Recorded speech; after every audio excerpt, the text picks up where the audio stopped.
Hey everybody! Hey, how's it going? Am I talking like a robot? Because when I last left it, I was indeed talking like a robot. Hey there, Alignment, saying prepare your blessings to the Omnissiah for a smooth stream. I'm afraid to say, this is an impossibility. I cannot say any incantations. I've tried many times over my computer, and still it does not play ball. No robot. So whenever you guys tell me that there's no robot voice happening, it makes me a little bit disappointed because I sometimes wish that I could in fact be a robot.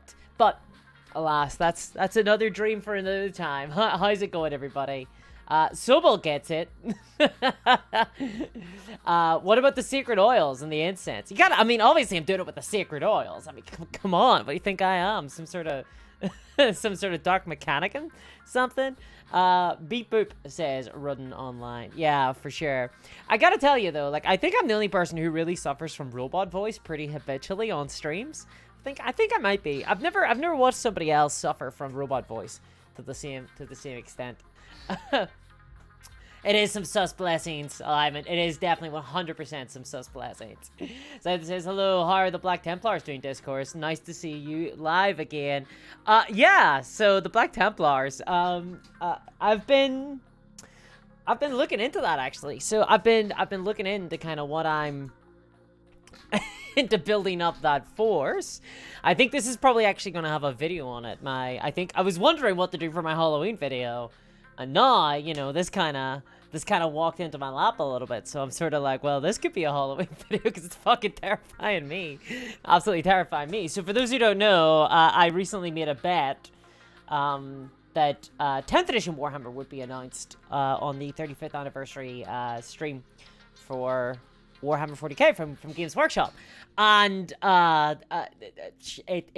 it wasn't announced, and as part of my bet, I suppose, was that if it wasn't announced, I would build and paint and play with, which is a really important part, and play with a Black Templar, well, not Black Templar necessarily, but a 2,000 points Space Marine army. So, you know, I lost that bet, so now I'm beginning to, you know, well, firstly, really regret making that bet. Like, that wasn't a smart bet. It wasn't at all. But secondly, God, Warhammer's expensive, isn't it? It's a very expensive hobby, let me tell you. It's a very expensive hobby. For sure. If we're gonna buy into the language of Games Workshop, it's an expensive hobby. I think Games Workshop like to imagine themselves alongside like the like speedboats, you know, and yachts and things like that.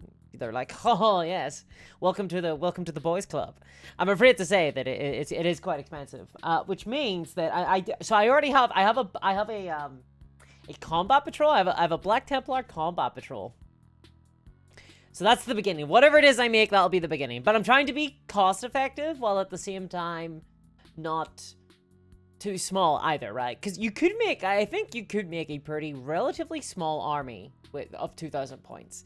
With it, you know, I still view everything through the prism of, like, I have a Gene Stealer cult force, I have an orc force, I have an Imperial Guard force. So for me, an army is like hundreds of dudes, hundreds and hundreds. I'm building like I'm looking at this Space Marine one, kind of on Battle Scribe, and I'm like, huh, actually. You could get away with like a very few amount of models, and I think that's why Custodies are so popular, because you can literally build like a 2,000 point army list with them with like a couple dozen models. Hey there, Gabe Nave, just working on sending some data into Rosterizer. Oh, very good. Well, I look forward to it because honestly, I have a lot of issues with Battle Scribe, so I'm looking forward to seeding some data into Rosterizer. I'm looking forward to seeing it come through. Spooky Stream says running online. This might be so. Arkham Horror, the card game, is usually what goes down on a Wednesday. But I've recently finished up. I finished up a Dunwich horror campaign, and then after that I played through the sort of tutorial campaign with how to play with Midgeman. We've completed that now, so that kind of leaves me at a little bit of an impasse, but we'll talk about that in a little bit later. 11 says, no seriousness, is there a Space Marine chapter you like, even if it's just lore wise? I like the Black Templar, so I do like the Black Templar. Now I will say, everyone's like asking me like, what chapter are you gonna do, you know, and I've told people Black Templar, but I think it's gonna be Black Templar. I have a Black Templar combat patrol, which is fine. But, and that will probably be the seed of whatever it is that I make. People have been like, firstly, I mean, I think if we wanted to punish me, if we wanted this bet to be like a punitive bet that I've lost and therefore must feel pain, I think Ultramarines would probably be the one to punish me with. Ultramarines. Like, if this was a BDSM relationship and I was, like, into, like, let's go hardcore, let's go ignore my safe word, you'd be throwing out some Ultramarine models at me, you know? I'd be getting some heavy intercessors and I'd paint them all blue. But I don't think I'll be doing that, to be honest. And I guess, actually, no, I tell a lie. If you really wanted to punish me, like, if this was, like, a snuff film, it would be White Scars. Is what would be going down. White Scars would be what's happening, because there is no way in hell. I have an imperial empire, like an empire force in Star Wars Legion, that comprises mostly of stormtroopers, and yeah, I'm never painting a white army ever again. Like, seriously, just the tone white is hell. Absolute hell. And I'm just done with it. I'm never ever doing it again. So there's no way in hell it's ever going to be White Scars.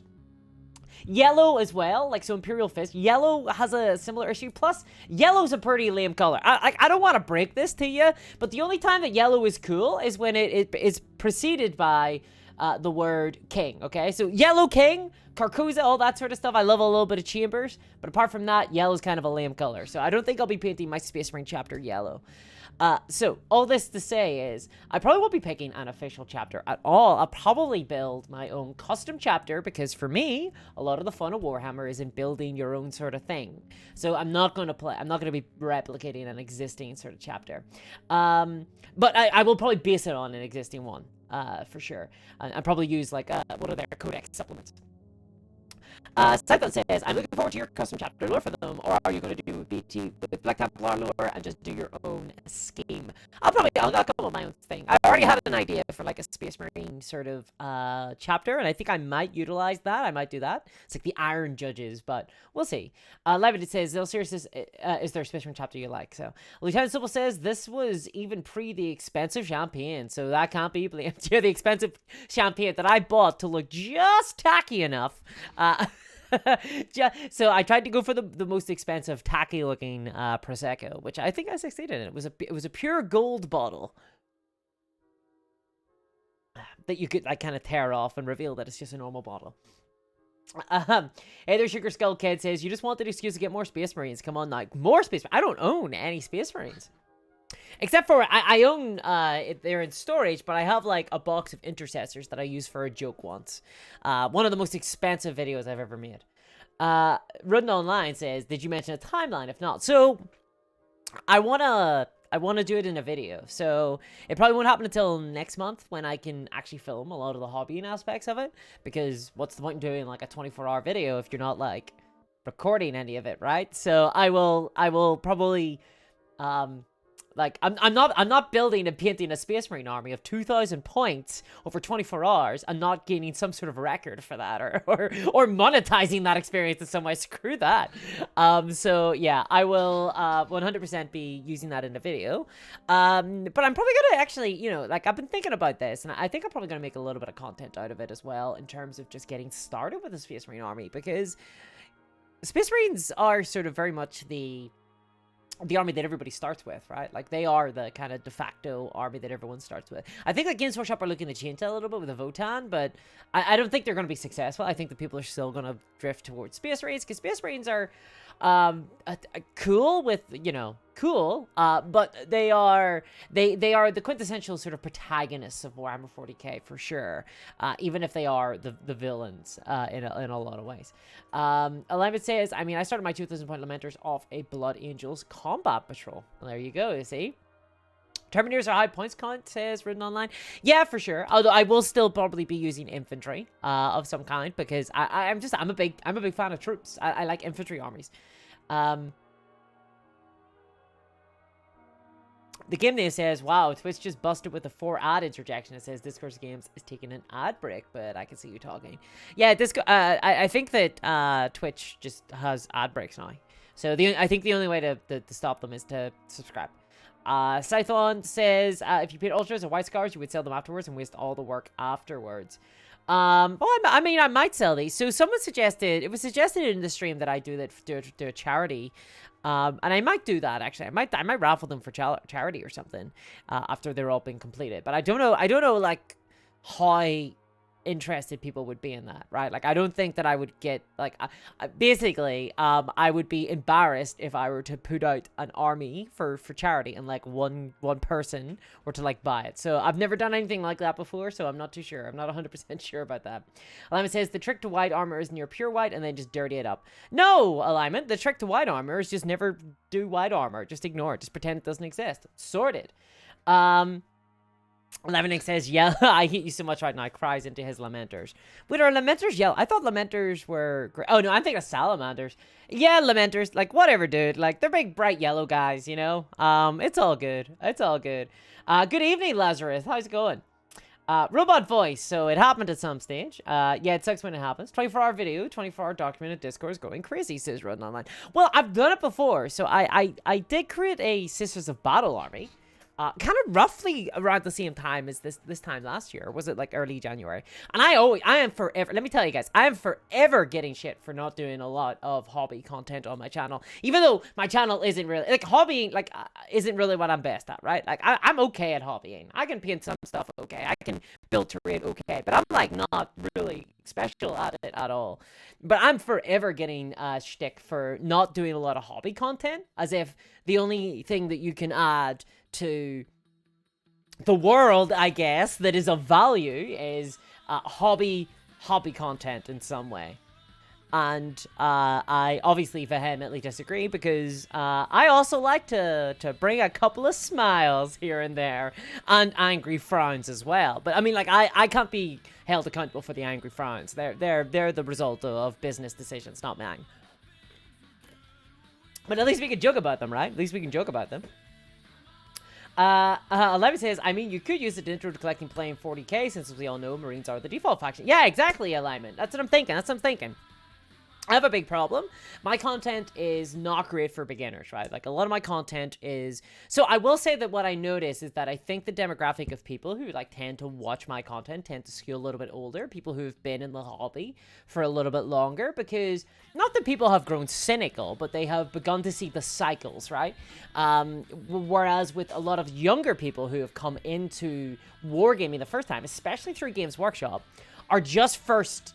It's like the honeymoon period, right? They're enamored with the setting, with the world, and they're willing to accept a worse deal, right? And they don't know the context where a lot of these decisions are coming out of from Games Workshop. And that's where I often find a lot of hostility. So in areas of the community where I would say it skews younger, so like, say, for example, Twitter, or on like Discord, which I think has like a younger community, I tend to find that people really don't like me because they feel like I'm just like, I've taken their dessert and I've stuck my finger in it and I went, yeah, that's what I think about you.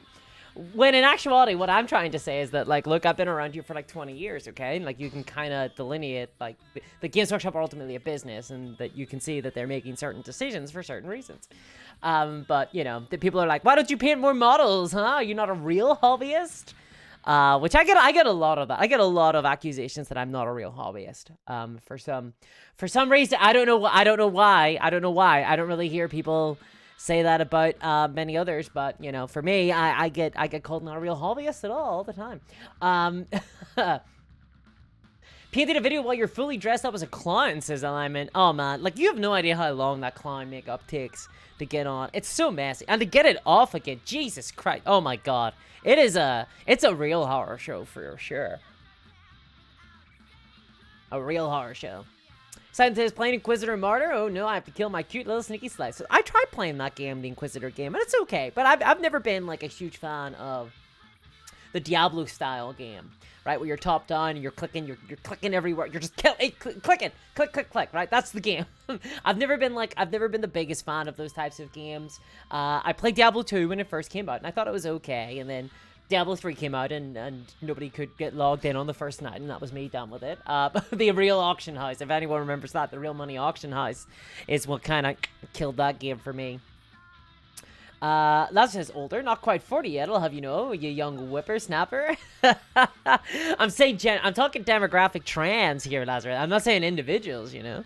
I would say that I think that the content that I create does tend, it is not as accessible for younger people, right? For people who are like newer to the hobby. I mean, or even older people who have just come into I think it's not necessarily like age, as so long as time spent in the hobby itself, in wargaming. Because, frankly, I think that the longer you spend in wargaming, and the more you get exposed to all the different companies out there, you grow a little bit more. I mean, I know this is the trajectory that I took. And back in like 2004, 2005, I didn't know better. I was like, yeah, Games Workshop. Yeah, I like my Imperial Guard. I wanna build my 2,000 point army. I wanna play some Warhammer, right? Like that's all I knew. But as it went on and time went on and I discovered more games, I got exposed to new experiences, I discovered other miniatures, I discovered there was people making miniatures, and then you had the Kickstarter boom of like the 2010s as well. Suddenly all these board games are coming out with miniatures and things like that. I started to get it, I was like, whoa, wow, wow, woo-wee. I couldn't believe that there was all these different stuff coming on. And it made me, it gave me perspective on the rest of the market, for sure. And so what that meant is that obviously the opinions that I have today are the ones that I oftenly cite in my videos. But I think that people who are newer to the wargaming hobby tend to be a little bit more accepting of things that maybe wouldn't have been acceptable 10 years ago. And I think this probably is true because what happened, because this is the goal though of like Games Workshop and other companies, right? Like Wizards of the Coast or EA, right? This is their goal. They want to create a normal, right? They want to create a standard business practice. So they want things to be normalized. So one of the big examples is the army boxes, right? How many army boxes we've had this year? We have 2 army boxes this year. Army boxes were originally meant to be this they were like first arrived with the Sisters of Battle in like 2019? Excuse me, 2019, right? So they were meant to be like very special. They were meant to be very unique. And then what happened? Well, I don't know, Games Workshop just started wanting to sell army boxes because they were making money. But the army boxes aren't necessarily a good thing, right? Like, they lower our choice. They create an arbitrary gate to playing with a certain army or miniature faction. And they also, they allow, for example, for Games Workshop, they allow Games Workshop to sell the value of early access to an army. Right? And that's not real. Like, that's a bad deal for us, right? Like, let's just, an army box, like, being sold as a worst bundle deal early to consumers is lame. It sucks. So I'm against that. But, like, it wasn't always that way. Thank you very much for the subscription, Memetid. Thank you very much. I really appreciate that. Like, the army boxes are new. But you have people who have just come into the hobby or into Warhammer specifically in like the last couple of years, and they're like, oh, what's the problem with the army boxes? And the problem is that like this is new. It's not around. It wasn't. But to them, it's normal, you know. But to me, it's still like weird. It's weird. Every single day, I say things like, oh, how come the Kazarkin, for example, are being released in the Kill Team box set? They're being released in the big bundle box set, and this is kind of weird to me. Why aren't the Kazarkin being released separately? Thank you very much for the subscription there, Halbert3000. Thank you very much. I really appreciate that. Get that super hands up there. Get some hype in the chat, please, guys.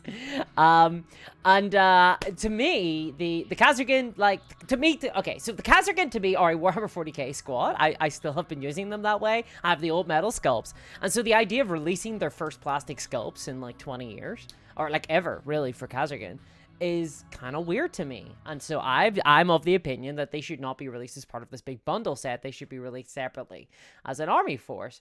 And I have lines of people queuing up to tell me that, oh, they will get released separately. In like months and months down the line, 3 months or something down the line. Don't worry, they will get released separately. But my response to that is, why? Why aren't they released separately like now? Like, why aren't they being released when the sculpts are ready to be sold? Why are they being sold as part of the bundle? And the answer is because Games Workshop have decided that if they can get people to buy bundles as opposed to things separately, it makes them more money that way. And they know that there is a proportion of people who would have bought the thing separately but will feel pressured enough to buy the bundle. And that's it. That's the reason. Right? That is the reason for why these bundles exist in that way and why things don't get sold separately alongside the bundles. And I don't think that's a good reason. I think that's a pretty loathsome reason. But it's normal now. It wasn't normal like 3 years ago. Now it is. Now it's normal. People are like, it's just the same as usual. It's not the same as usual to me. To me, this is very fucking weird, okay? I've been around longer than 2 years, right? This is odd. This is a new thing that's happening. And I will constantly push it. I'm going to constantly mention it every single time it happens. Because to me, it shouldn't be normal. Let's see here. Cesar says, I'm not a hobbyist. I hate painting minis. Well, me too, I'll be honest. Like, I don't hate painting minis, but I struggle with it, for sure. I really struggle with it. I sort of have to be in the mood. I like building miniatures. I actually really enjoy building miniatures. I'm hearing nothing but excuses here. A Vocaloid, says LARP. I don't know what a Vocaloid is. Southon says, yes, and now if Diablo 2 Resurrection was the same problem, 1 to 2 hour waiting queues after launch. I didn't even know there was another Diablo. Alema says, Aldi, I never had that problem, but to me it was always a solo offline player. Lazarus, 25-ish years in the hobby. Okay, I'll take it. I'm old. Oh, don't worry about it. Don't worry about it. Just time moves ever on ceaselessly. Yep, and the Korea Ball gifted that sub to Mamatad. Thank you very much, Korea Ball. I really appreciate that. Scython says, I played Diablo 2 Resurrection on the Nintendo Switch console with my sister, but wanted to play it offline. In between, I couldn't log into either mode. Sad. Scython gifted another tier 1 sub. Thank you very much. Scython, thank you very much for that. You gifted that to Halbert 3000. And it says, man, that sucks. It was also like the last Blizzard title I had to purchase. Stars of Bleed Light, hey there. Greetings, Discourse, just here to lurk and tell you that you're wonderful. Well, thank you very much. I really appreciate that. Get a big burp for that, for your good favor. Let's see. Caesar says, I should have said I would rather build and play games than paint. Yeah, for me, I'm a gamer, right? I'm a gamer. I'm an elite gamer. I like the game, right? I like to play the games. And people might be shocked to hear I actually enjoy Warhammer 40k. I actually enjoy playing Warhammer 40k.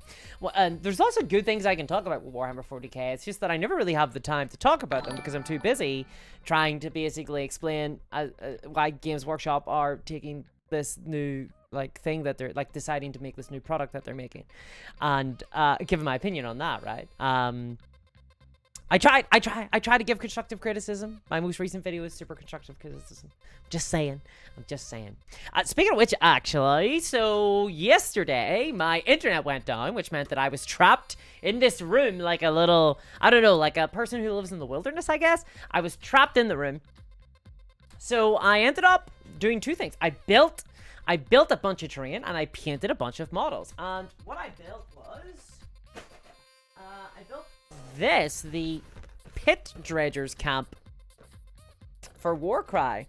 And I wouldn't normally buy Games Workshop terrain because it's incredibly expensive, but if you see, this has a massive gash in it, and that happened at the store, so they sold it to me for an extremely cheap price. So I could not say no. And then I painted the ends of my Warcry, my Horns of Hashut. They are finally 100% done. They are based and they are rimmed. Very nice. Complete. So I'm ready to play with them. I'm ready to play some Warcry. I'm ready to get that done. Just need to paint up some of that Pit Dredger camp. But I actually bought some. I actually bought some stuff as well. I picked up this. It was on sale on a website called Zatu. It's for the Judge Dredd miniatures game. The Denizens of Mega City 1. I don't have any other Judge Dredd things. I just picked this up because it was incredibly cheap. So I was like, I'm going to buy it. I'm going to buy the miniature game eventually, right? I'm going to buy the Judge Dredd miniature game eventually. So I had to pick it up because I could not pass up a good deal. I couldn't pass it up. Because I am a rube and a fool. And as a result of this purchase, I have actually now ordered the new Judge Dredd miniature game as well. Because I can't help myself. And I also picked up this Terrain Crate, which is like a military checkpoint This one is from Matic Games, I believe. I picked this up at Zatu as well. Basically, this was also, I think this was a damaged piece as well, but I don't see where the damage is. And yeah, this was very cheap. This was like £20 or something like that, and has a lot of terrain in it. Always says, big up Zatu, the random pricing results and some great deals. It does, doesn't it? Thank you very much for the subscription. Random username for promo. I really appreciate that. Thank you very much. I do really appreciate that. Yeah, so that's some stuff I decided to buy out of on sort of like, they were on a whim almost, because they were as a result of the fact that they were on sale. However, I did get sent out this, so I did get something, because I'm now paid the shill, and pay is not quite accurate, to be honest, because I haven't been paid any money. But I did get sent this out by War Cradle, the people behind Wayland Games. They sent out the Dystopian Wars Sturginian Skies 2-player starter set. And this is an interesting looking game. So it's not my usual wheelhouse. You can see here it's got like a bunch of like little ships and stuff. This is I'm gonna put these together. I think I'm gonna try out this game, because this is not something I would usually play. I usually stay away from the sort of smaller miniatures. I'm usually like a 30 millimeter, like 28 millimeter scale. And these are more along the lines of, I don't even know what size these are. They are, let me see. These plastic models come unassembled, done painted. Okay, I can deal with that. Geez, I don't even know what scale these are. I'm guessing like 10 millimeters. They're pretty small. Let me open up. Actually, let's open this bad boy up. Ooh, lovely little inside there. Very nice. It's a little slip. Let's see. Ooh, slide this bad boy off. So, you get this, which are condition tokens. Always like nice little. They're actually pretty hardy tokens. They're not like flimsy at all. So that's nice. Got a little campaign book here, which is interesting. So it looks like. So I haven't really looked at this at all. It looks like a sort of. Firstly, it's got the how to build the models instructions in it, and I think. It's also got a bunch of, like, lore, I'm guessing, like, storyline. I think it's Germany is invading Canada via Greenland. So that's fun. And then a bunch of sort of encounter missions and things like that. So that's pretty cool. Because I think this starter set is... Yeah, I think it's Germany versus England. Or, like, it's sort of the British kind of forces. Because you can see it's Imperium versus Crown. And Imperium, I think, is, yeah, it says on the back there.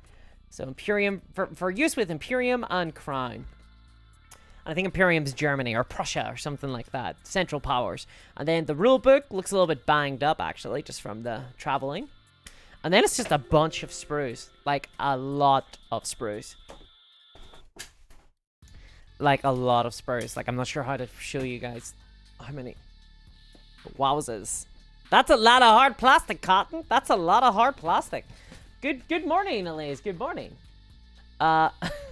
Okay, so I don't even know how to, like, jeez. Okay, so how big are these?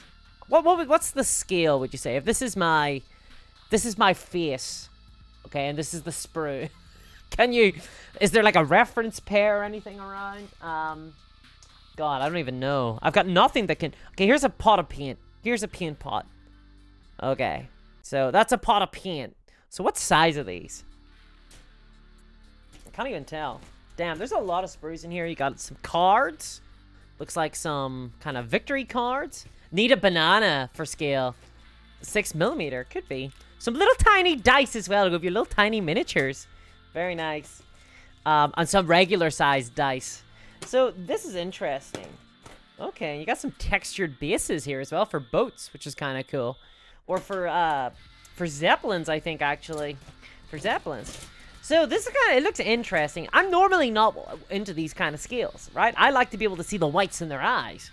But I can admit that there is definitely there's something fascinating about the idea of having little tiny, teeny tiny men and being able to kind of stand above them, all encompassing, and being like, ha ha ha ha, I am big discourse now. Ha ha ha. And yeah, so that's kind of interesting. Has anyone here played this before? This Dystopian Wars? Because I think this is a new starter set that has just come out. I think it's like the kind of their new edition of the game, or it's just kind of like a relaunch of the existing rules. I'm really not sure. Gonna see if I recognize any names here on the designers. No, I don't recognize anybody. Okay. Disorder conditions. Yeah. So, I mean, what you're actually playing with here are, like, big zeppelins and airships and boats and submarines and things. So that's kind of the vibe of it. You're meant to be... I think you're fighting over, like, the Atlantic Ocean most of the time, basically. Hence the invading Canada via Greenland. That seems to be the sort of conceit of the game, which is interesting. More opportunities for Horde armies going smaller scale, says Pixie. No, exactly, right? So, with Horde armies, like, I love Horde armies, but I will be one of the first to acknowledge that they are very impractical. And they're very expensive as well, because ultimately, like, you're just having to buy a lot more plastic. And, you know, Games Workshop do things, like, where they will make, for example, Imperial Guard infantry. To buy 10 of them, it's cheaper than to buy 5 Space Marines, but it usually doesn't work out well for you anyway. Usually, the math usually doesn't compute for you. It's still usually worse to be playing a Horde army. But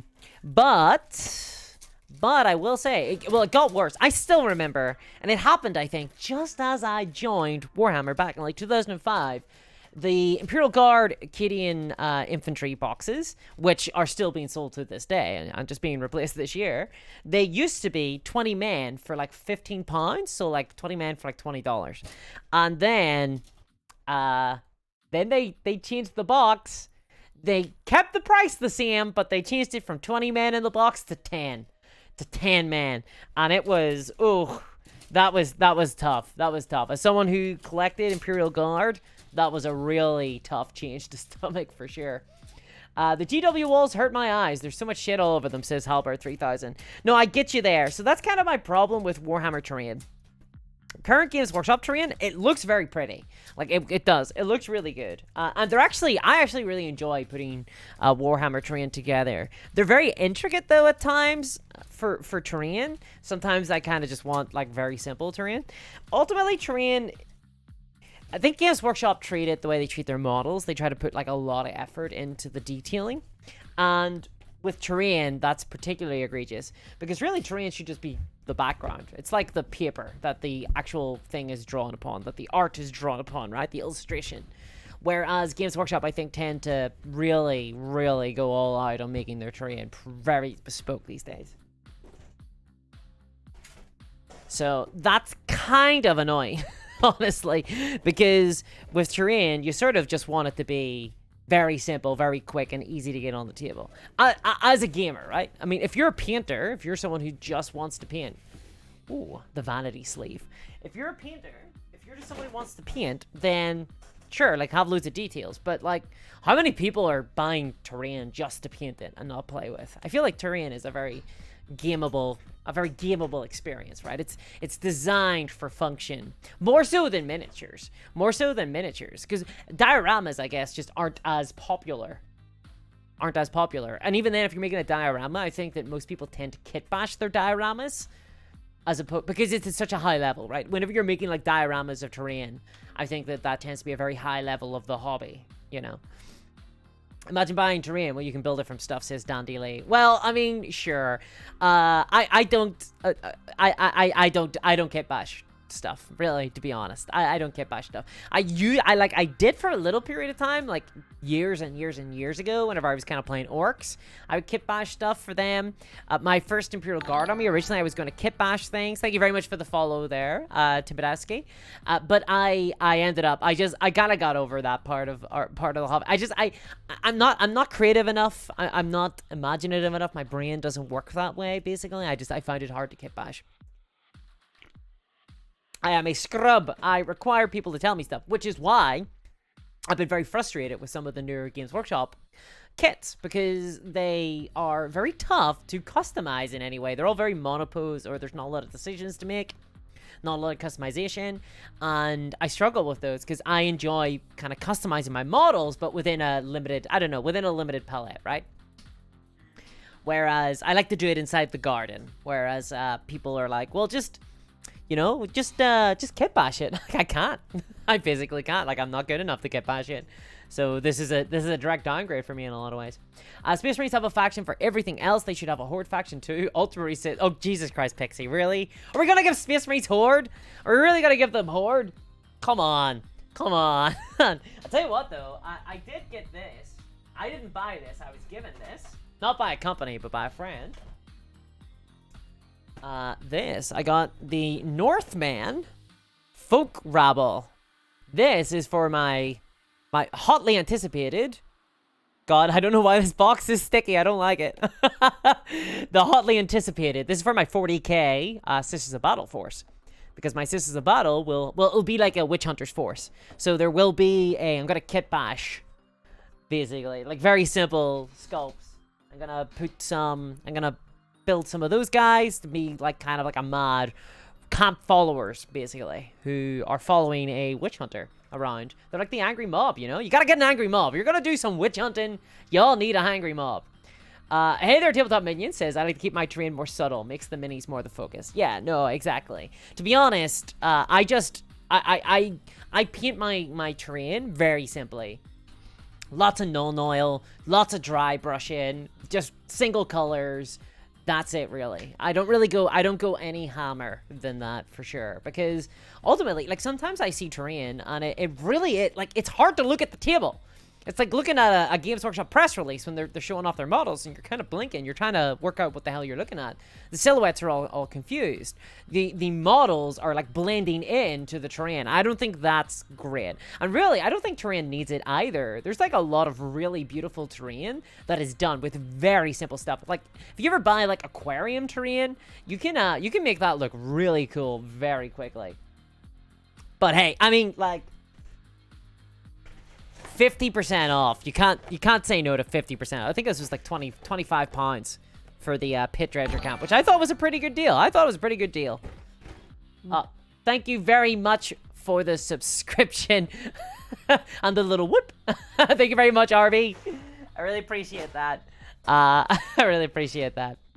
There is for those who are interested, you can have messages pop up via donations. I think that there's a donation tab in the info section of my Twitch profile. I'm very bad at Twitch. I've been like twitching now. I've been Twitch streaming now for like 3 months or whatever, and I'm still like not. I'm still not. I don't know what the hell's going on. They took Horde away from the orcs, says Timidaski. No one deserves Horde now. Did they take Horde away from the orcs? I guess in the sense that they made the orc boys very specific. So they still sell the old orc boys. Like, this is wild to me. I still don't understand what Games Workshop did with the orc boys. I still don't get it, because they could have just made new orc boys and it would have been cool, but what they made instead was an orc boy squad that was redundant as a result of the squad that already existed. Like, there was already an orc kit that could do everything that the new kit could do, but better. The new kit, for those who don't know, is monopose, and you don't get any choices. You make, like, half your squad are melee orcs, and the other half are, like, ranged orcs, and no one builds forces that way. Like, I think you technically can. It's just, why would you ever build a squad that's, like, a half and half? And that was just kind of weird. Whereas the old Orc Boy kit was like, you could build your orcs all melee or all ranged or however you wanted. You could kind of customize them. So the new kit is just worse than the old one. Unless, I mean, like, the aesthetics I get, I mean, they're higher def. Like, they're a newer kit, but they're worse in terms of the actual practicality of building them. The whole, like, hobby side of the thing is kind of worse. So I genuinely don't understand. I suspect that, I don't know, honestly. I honestly don't know. I think that maybe their intention was to replace the old Orc Boys kit, but at the last minute there was some sort of, like, some orc loyalist deep inside the bowels of Games Workshop went mad and threatened to, like, blow the place up if they got rid of all the Orc Boys and got rid of customization for orcs, because damn, son, like, you can't get rid of the customization for orcs, like, come on.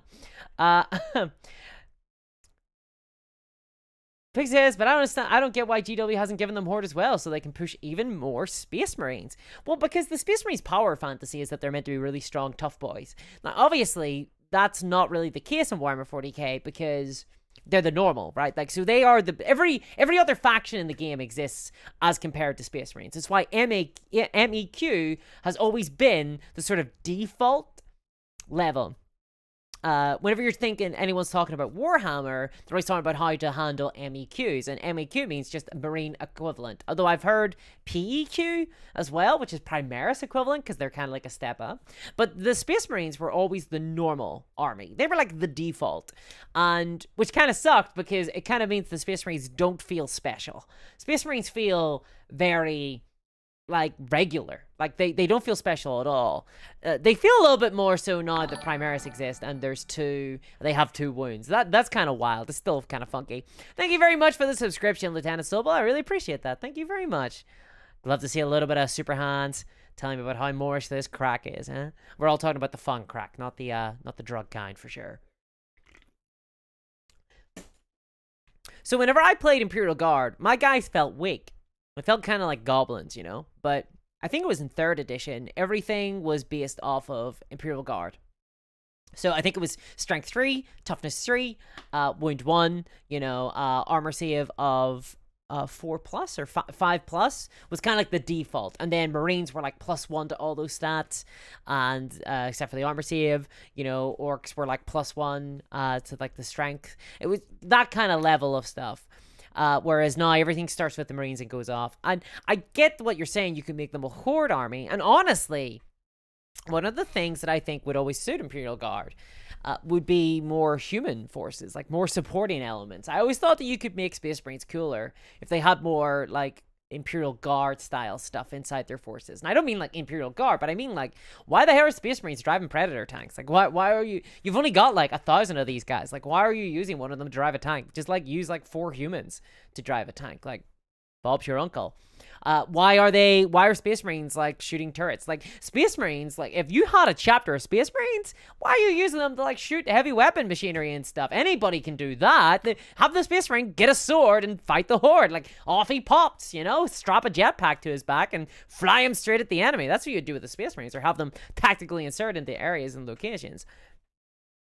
It's sort of the Space Marines have a really interesting fantasy behind them, because they are meant to be this kind of very tactical, small scale. You drop them into a location, they're like a shock troop, or almost like I always picture them as kind of almost like an assassination squad. You drop them in on the governor's palace and they kill the governor and they win the war that way, right? Whereas the Imperial Guard do all the actual like maintain the line and things like that. But increasingly, Space Marines just get, because they're preponderance to be used in every single piece of media of 40k, they end up looking like they're just the standard forces of the Imperium. Like, people I'm not surprised whenever new people that I see kind of play Warhammer for the first time are kind of surprised to hear the Space Marines are meant to be so rare as they are. Because Space Marines are meant to be very rare. Like 1,000 Space Marines in a chapter. We've talked about this at length on streams before. The galaxy is a big, big place. Pixie says, I chose orange as my main color because I hate myself. I could see that. Yeah. It's not a fun color to make. Yeah.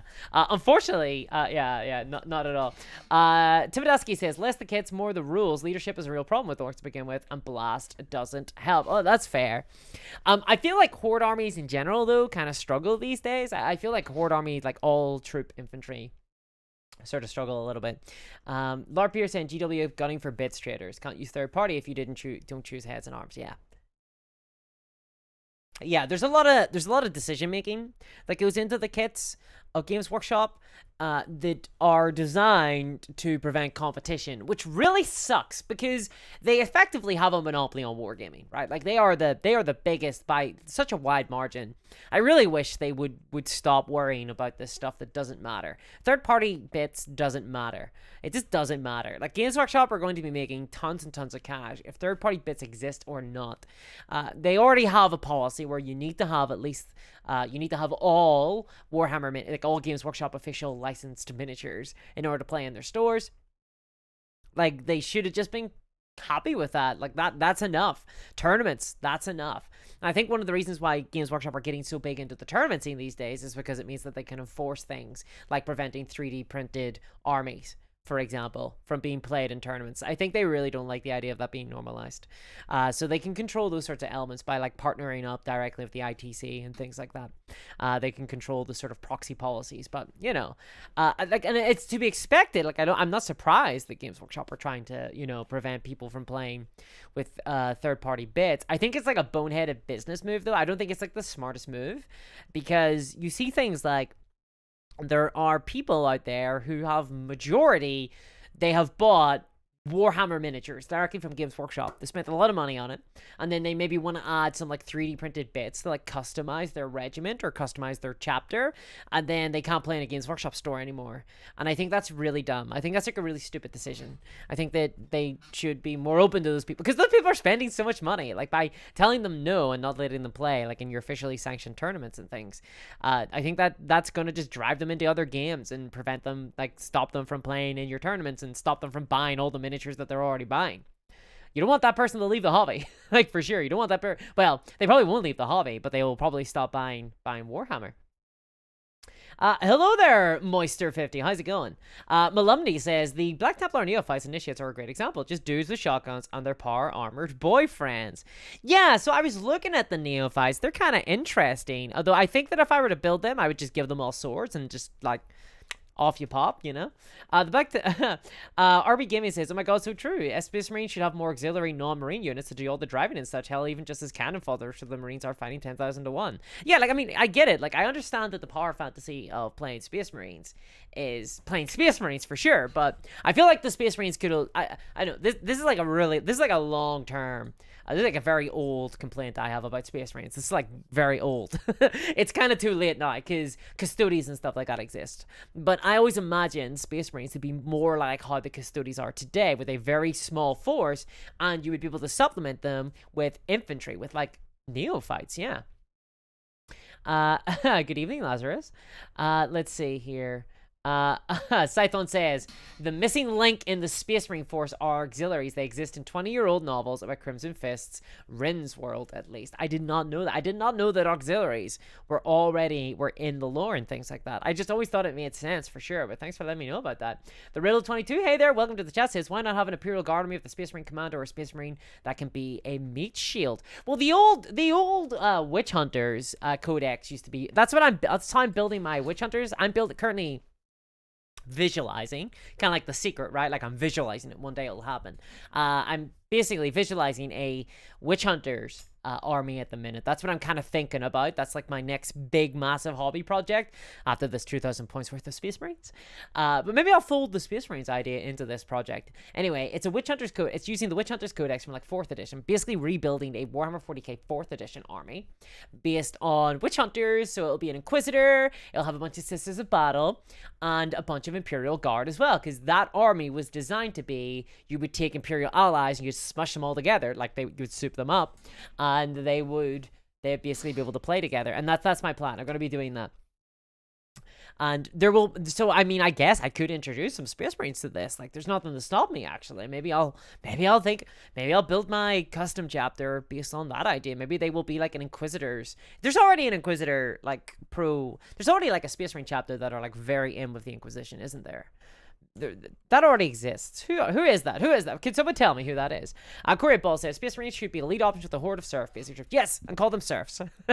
Like, you can make it's kind of like the gobblers, right? The nobblers and the ogres, you know? Like, the Space Marines can be like, they can still be the troop, and they can still be really strong. They are so much better than the troops that surround them, than like the non-Space Marine troops. You'll still want to bring Space Marines, but they're just a small elite force. But it just doesn't fit.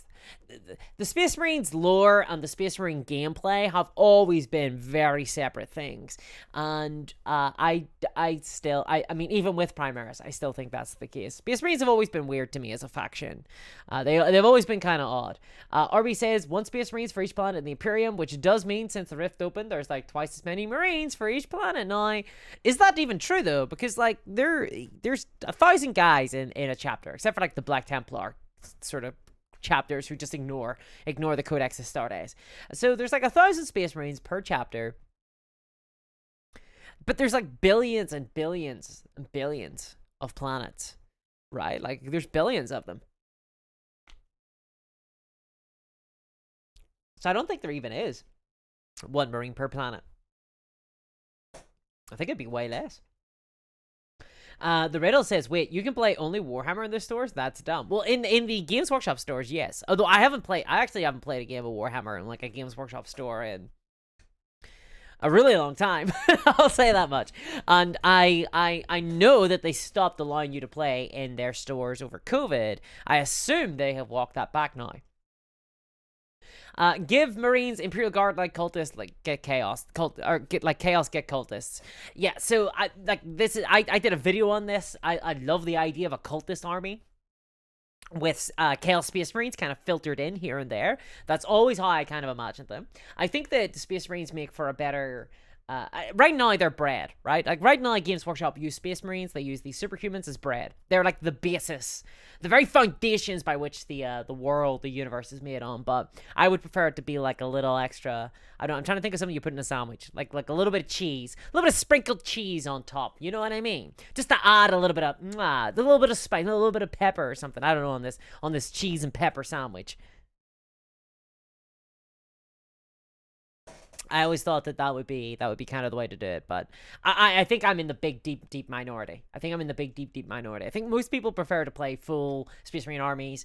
You know, like there's a game line that exists only to create that fantasy, which is Space Marines versus Space Marines, called Horus Heresy. Like, evidently there is a big market for that. There is not a huge market apparently for people who want primarily human armies going up against each other, but supplemented by superhumans. MW says, to be fair, if you want more fluffy Space Marines, Custodes rules provide decent enough proxy for an army of 20 dudes. Yeah, like I fought against Custodes, and they are interesting. In fact, I fought against Custodes with the Genestealer cult force. Let me tell you, that did feel very asymmetrical. That was fun. I actually quite liked that. I mean, Space Marines, like Halo Spartans, says the riddle. The Red Hunter, says Alignment. Red Hunters, are they the Inquisitor dudes? Are they the pro Inquisitor guys? Hubbard says a whole army of Marines makes more sense when the default games were lower model counts, like in 2nd edition. Yeah, I got a lot of images. Actually, so I'll show you this. I recently picked up these bad boys. Let me... Oh, I gotta handle them very carefully, though. Ooh, what's this? Here it is. I got this. The 2nd edition Codex for Chaos. Got some Noise Marine weapons. The Blastmaster right there. Hell yeah. So I recently picked this up. This is in, like, pristine condition. Absolutely pristine. And I didn't just get that. It really is in good condition. Yeah, it really is. I also got the, let me see here. Of course, the rulebook as well, like good as new. Basically as good as new. So there's the rulebook. Here it is, the old terrain, the old card terrain. I remember those. We get to the color pictures. Look at those. How glorious is that? Oh, the 90s in all its glory. Heavy metal. Beautiful. The green screen's kind of interfering a little bit. But, yeah. Psychology. Fear. Look at that vehicle. Look at that orc truck. Is that an orc vehicle? Yeah. Space Orc Golf Brain Crusher. It looks like it's been made out of Warhammer Fantasy terrain, I think. Yeah, I can see the roof there. So, that is absolutely incredible. And then... there was the rule book. There was a separate war gear sort of chat. Let me just turn this off. Thank you very much for the subscription there. Oh my goodness. Goldaling gifted 5 tier 1 subs. Thank you very much. That's incredible. Thank you very much. Can we get some hype in chat, please, everybody? That is so awesome. Thank you very much. Let me throw off the whatchamacallit. The filter here. Boom. It's been destroyed. the illusion has been destroyed. I'm not, in fact, in space. So let me show you it now. Maybe it's a little bit easier to kind of see. There you go. This will work. It's very yellow. It's very yellow. The back has an absolutely incredible little diorama there. Absolutely incredible. Eldar versus Space Marines, the classic. Let's see here. So you got sections on the different weapon types. They've got the stats there. Got some more as well. I'm being called a fraud. No, Sleeper Gaming. I'm not. Lieutenant Sobel says, I think the Orc Truck is a scaled-up version of an epic one. Oh, very cool. Very cool.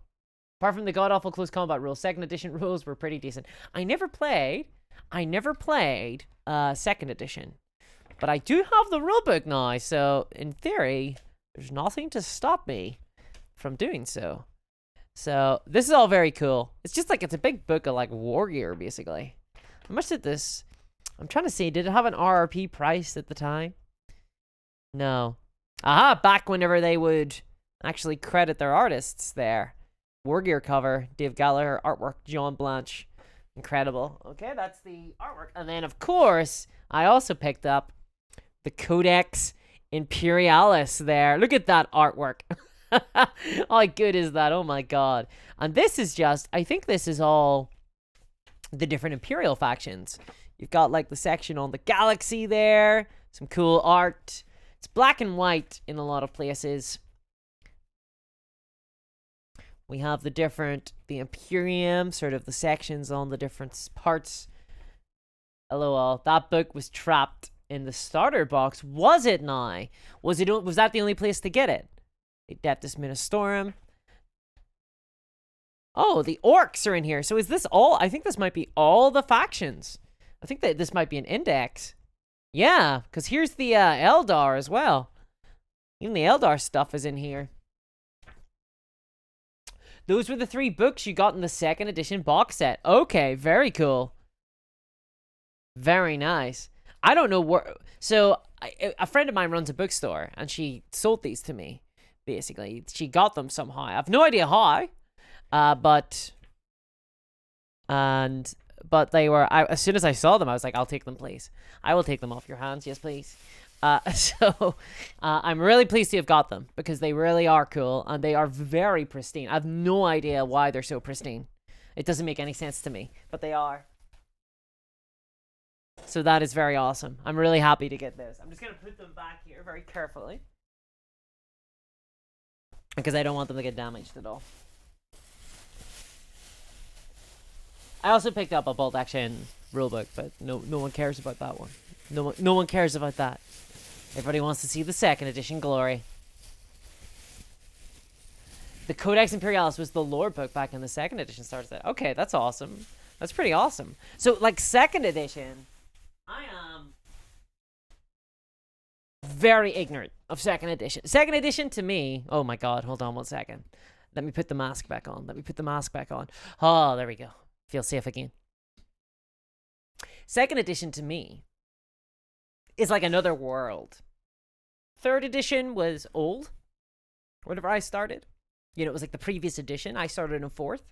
Second edition, I have like no relationship with whatsoever. Except that I love all the kind of art and the paintwork and stuff. Consummate Nerd says, whoa, I didn't recognize you without the tinfoil hat. Well, thanks a lot. I'm not always trying to keep Games Workshop out of my brain. Sometimes I let it in. Just for a bit of fun. But thank you very much for those gifted subs there, Goldaline. I really, really appreciate that. That's very kind of you. Thank you very much. I think the orc... yeah, says Lieutenant Civil. Memory, says Elise. Yeah, I never played second. I've never played second edition. I have like a little bit of knowledge of it from like YouTube videos and things like that, but like no actual, like no real experience with it whatsoever.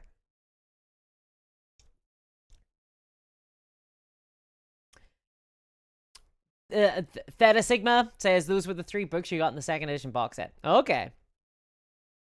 You young bucks running around here without the Rogue Trader experience, says Consummate Nerd. Hey, I would love to buy the Rogue Trader book, but I have never been to... I Well, I've never been to Warhammer World, and that's the only place I know where to get it outside of like extremely expensive third-party sellers. Maybe if my friend gets one of those, I would definitely pick that up.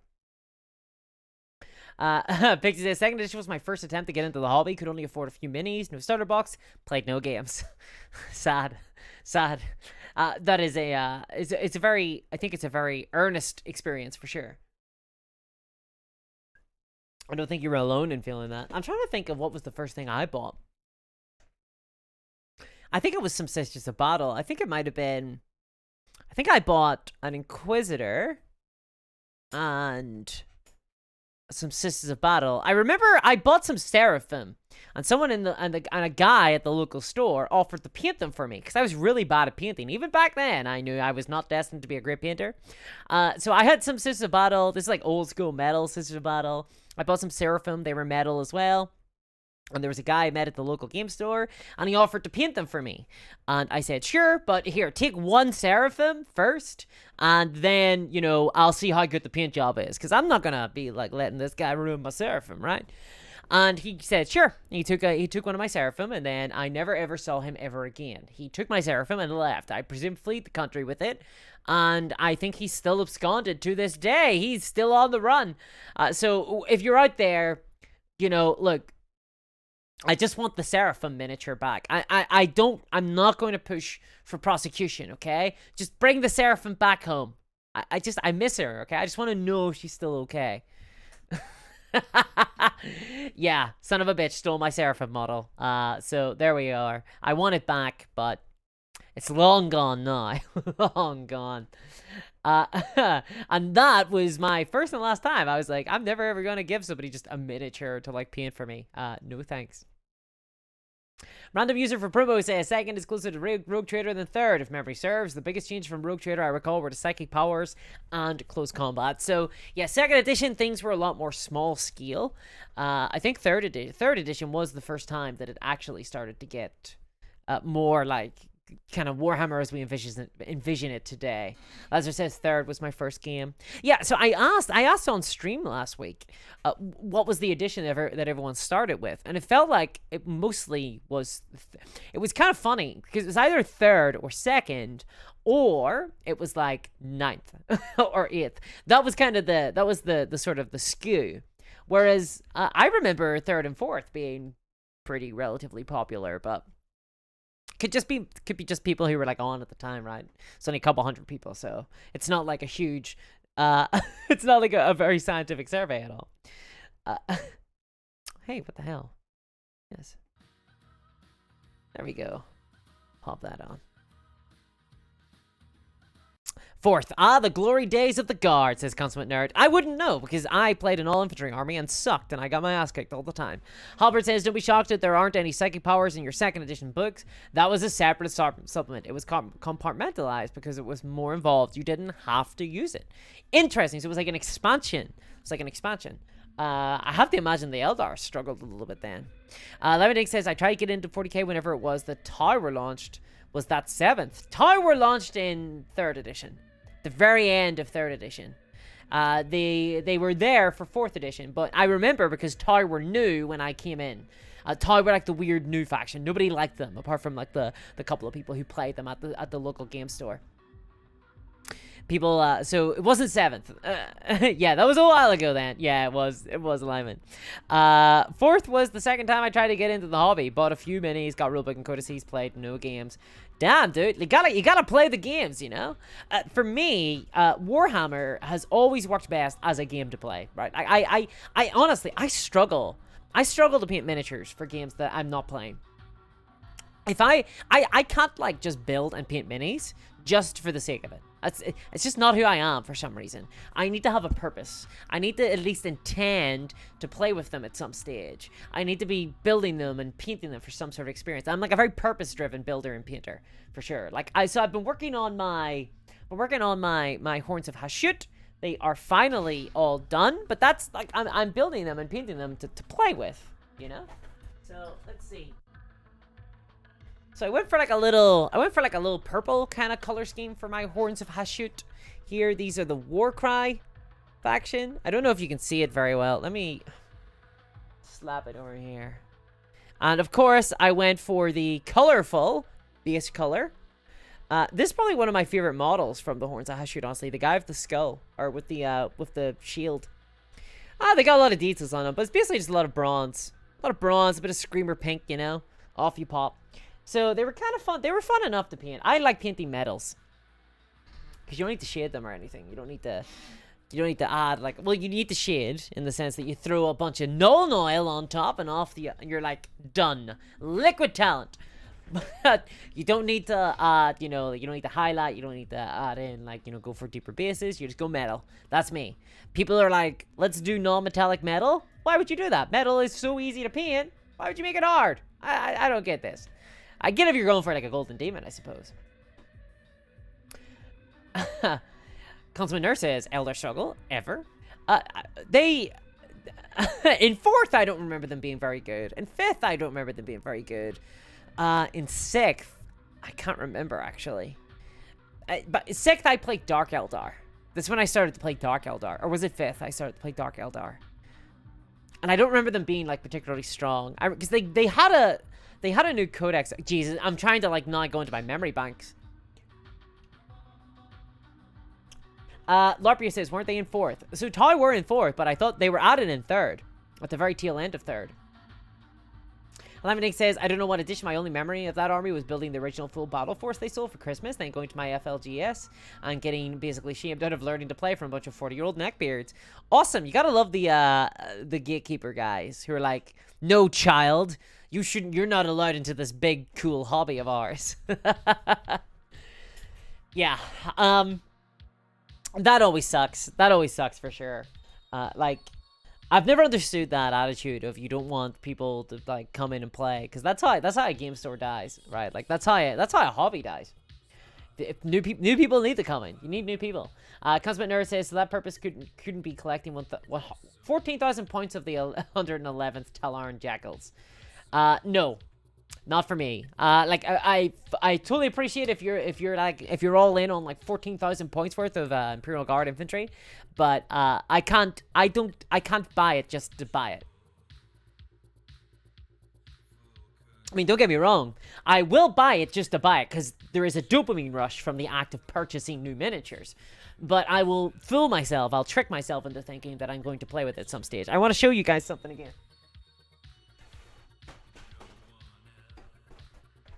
Yeah, you remember this, right? I'm very good at tricking myself into buying things that I want in the moment, in order to, like, by saying, I'll play with it. I haven't played the Just Red Miniatures game yet. I don't know if it's good. It might be awful.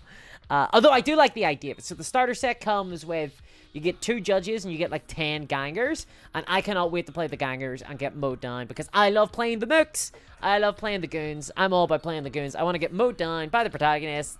Kill me, Dread. Please do. I can't wait. Can't wait to say things like, you'll never get us alive, Dread! And then get shot to death, because he will indeed not need to take us alive. That's going to be fun. So I'm interested in seeing how the Just Right game handles that sort of asymmetry, where you've got one faction who are like the gang, like the block gang, versus the dread, the judges, who are very rare and very strong. And I think they work a little bit. I know that they have like a chit system, so you pull tokens out of a bag to see who goes next, and the judges can put their tokens back in the bag, basically. So they can pull multiple times from their tokens, whereas the block gangers cannot. So that seems interesting. I really like little wrinkles in the mechanics like that. Cosminar says, 4th is not the good old days for Dark Eldar. Poor raiders were bolter fodder. Yeah, I will say, I didn't start playing Dark Eldar, I think, until around 2010. I played them with a refresh. Because I did not like, I was not a fan of the 3rd and 4th edition, and the 2nd and 1st. I wasn't a fan of the pre-refresh Dark Eldar. I didn't like the big, massive spikes on their heads. They looked kind of like Christmas elves. Toy were 100% introduced in 3rd. I bought that codex last year. Yeah. They feel like something they're going to introduce in 4th, though. I think that they spent, like, by 4th, they were still very new. I think they came at the tail end of 3rd. Frozen Throg says, I tell the kids to turn away now before it is too late for them. Oh, dude, I don't know. Like, miniatures are a joy. They are a joy. They are a joy. And things are getting better. Things are getting better than ever. 11 Dink says, I was 17 years old when that happened. I had the rulebook, the toy codex, and a notebook, and a load of excitement. I left and never bothered to play the game until just this year. Kept painting, collecting, and reading the fiction, though. Well, that's the thing that Games Workshop do really well, right? Like, so they release all these alternative forms of media that you can do to indulge in the franchise. Games Workshop are very good at that. I think they identified quite early on that well... I disagree with them on this, but their contention has always been that Warhammer is a sort of niche hobby, and that there's not a lot of people that are interested in it, right? But that the IP of Warhammer can be very popular, you know, in video games and stuff.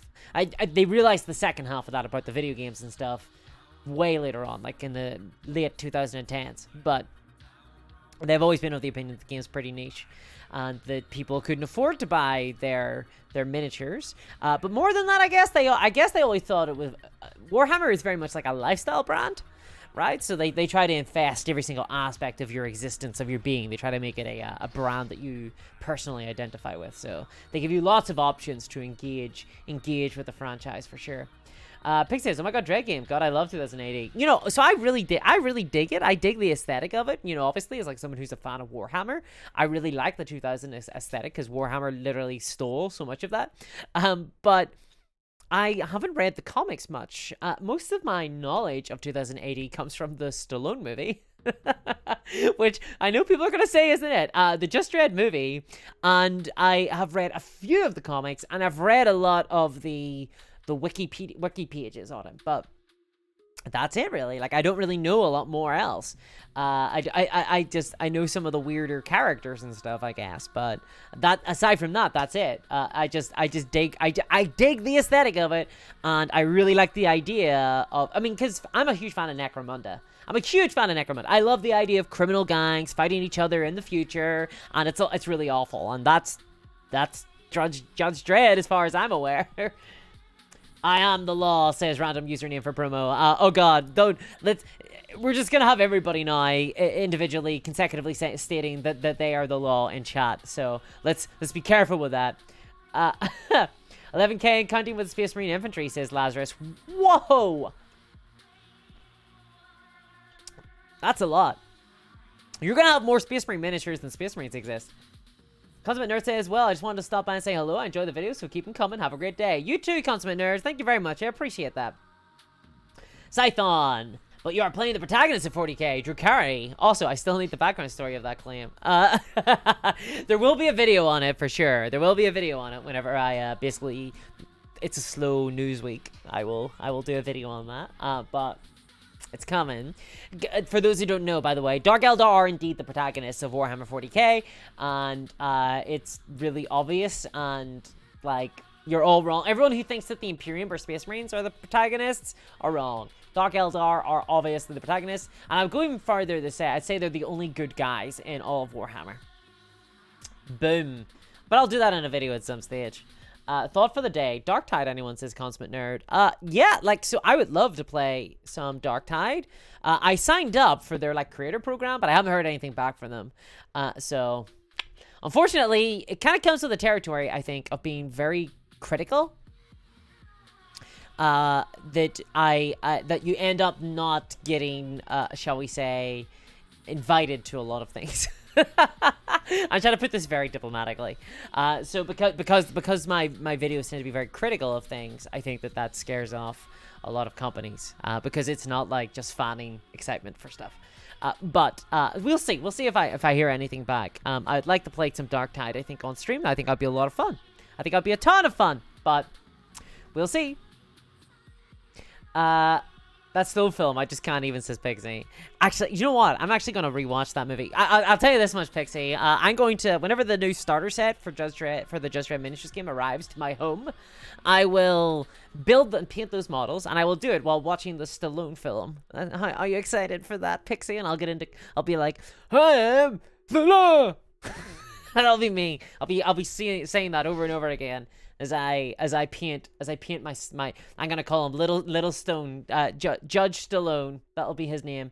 Consummate Nerd, hot take, first edition Necromunda, best game ever made by GW. That is a very hot take. That is a very hot take. I think that the first edition Necromunda had a lot of fun in the sense that I heard a lot of stories about it, and it sounded wild, right? Like, the stories in it were insane. But reading between the lines, it doesn't. I'm not 100% sold that it was a really fun game. I think that it created a lot of stories, created a lot of moments, which ultimately is something that can really carry a game. It really is. That is 100%. That's something that can carry a game by having lots of really cool, big moments. And I heard a lot of great stories, but I'm not convinced that as a game it was particularly strong, at least to our modern sensibilities. I think at the time it probably was incredible. Same with like Mordheim. I'm still not 100% sure how well Mordheim holds up, but I want to play it again in order to like kind of slot it in my mind, because I've been playing so many incredible skirmish games, and I'm kind of thinking now, like, how well does a game like Mordheim hold up against a game like, say, 5 Parsecs from Home, or Frostgrave, or any number of other skirmish games that are kind of that scale, or even like Warcry. I'm actually looking forward to playing Warcry to see what I think about it. I'm actually really interested in it, because there are mechanics in that game that on paper I don't know if I like, but I can't say without having played it yet. So because I want to see how it works in person. Because there's been loads of times where I play games, or I've looked at games and I've looked at the rule set and I've thought I don't like this, and then I've played it and I've been like, actually this is good. Actually this works out. So I have a very open mind when it comes to gaming. I'm always really open for new experiences. So I hope that Warcry's fun, and people have said that it's fun. I've heard a lot of people say that it's fun. So fingers crossed for that. Keith Urban, Dread is good, says Luciano Sobel. Yeah, no, I loved, it's Carl Urban, I thought. I absolutely adored the Dread movie. The most recent, like the 2012 or whatever time movie it was that came out. That was absolutely fantastic, absolutely incredible. And it is a shame, an absolute shame that there was not a sequel to Dread made. That is one of the biggest things for me, like, ever. Like, that really frustrates me. I really wish there was a sequel to that movie. Lima says, Discourse, what was your favorite Warhammer Fantasy faction? What is the protagonist of that universe? The protagonist of Warhammer Fantasy is, of course, one of the random elector counts. Just choose one at random. And the best faction in that game was the Empire, and the army that I played was the Empire. I played the Empire. I played a gunline Empire. It was the least fun thing to play up against, but it's just what I enjoy. I'm sorry about that. I just ruined everyone's fun. And I adored it. I absolutely adored it. I loved having a big gun line filled with rifles and artillery and cannon, and shooting my friends Bretonnian knights to death before they got a single turn. In turn 0, I'd open fire with my outriders, and I would kill other knights, and they'd be really sad. So the Empire was my favorite Warhammer Fantasy faction. Still are. Whenever I play Total War Warhammer these days, I more often than not play the Empire. It's really hard. I struggle to play anything else. 2012 Dread film was very good. Yep, Scython, 100%. Rail says, today they have a YouTube video for stress test. They want people to test their server. Okay. I'm down for stress. I'll stress test. Although I'm worried how well I don't know whether or not my computer will be able to run it. My CPU just sucks, so I'm concerned about that. Lieutenant Sybil, Keith Urban led Dread film would be a very different movie. I get those names mixed up all the time, indeed. Yeah. I can assure you the game was tons of fun, says Consummate Nerd. I'll take your word for it. I quite enjoy the new... I do enjoy the new version of Necromunda. I just don't think it holds up as well against some other skirmish games, basically. And the game requires a lot of work to make playable. This is like the newer version of Necromunda. And also, the game has gotten worse as time has gone on, because Games Workshop have sort of... There was like a moment where Necromunda, the most recent version of it, was really good. And I think it was just before all the different gang books came out. And then Games Workshop started bringing out codices for skirmish factions. And yeah, it was too much. It was just too much.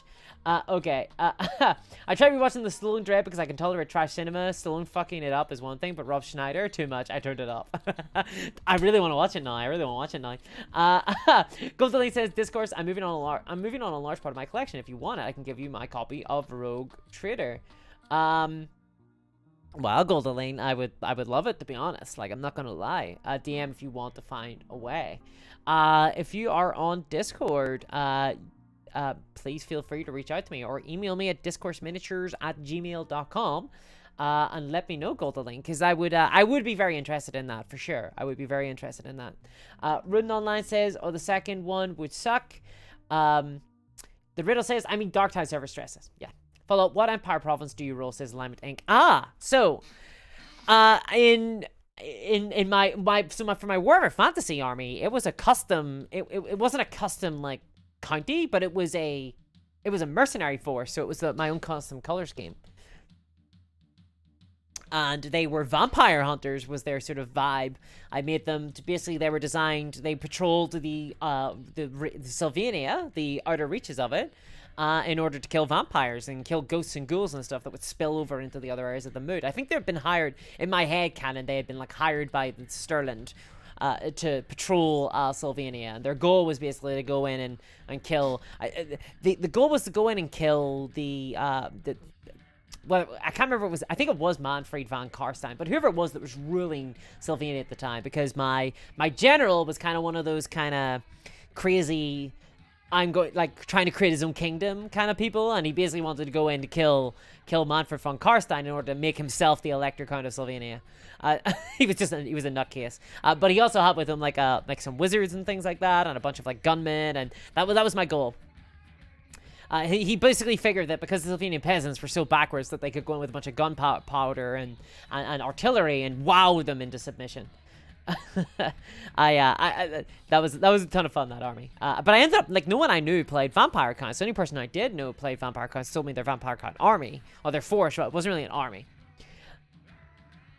Parenting duties. Have fun, everyone. Well, goodbye, Lazarus. Enjoy.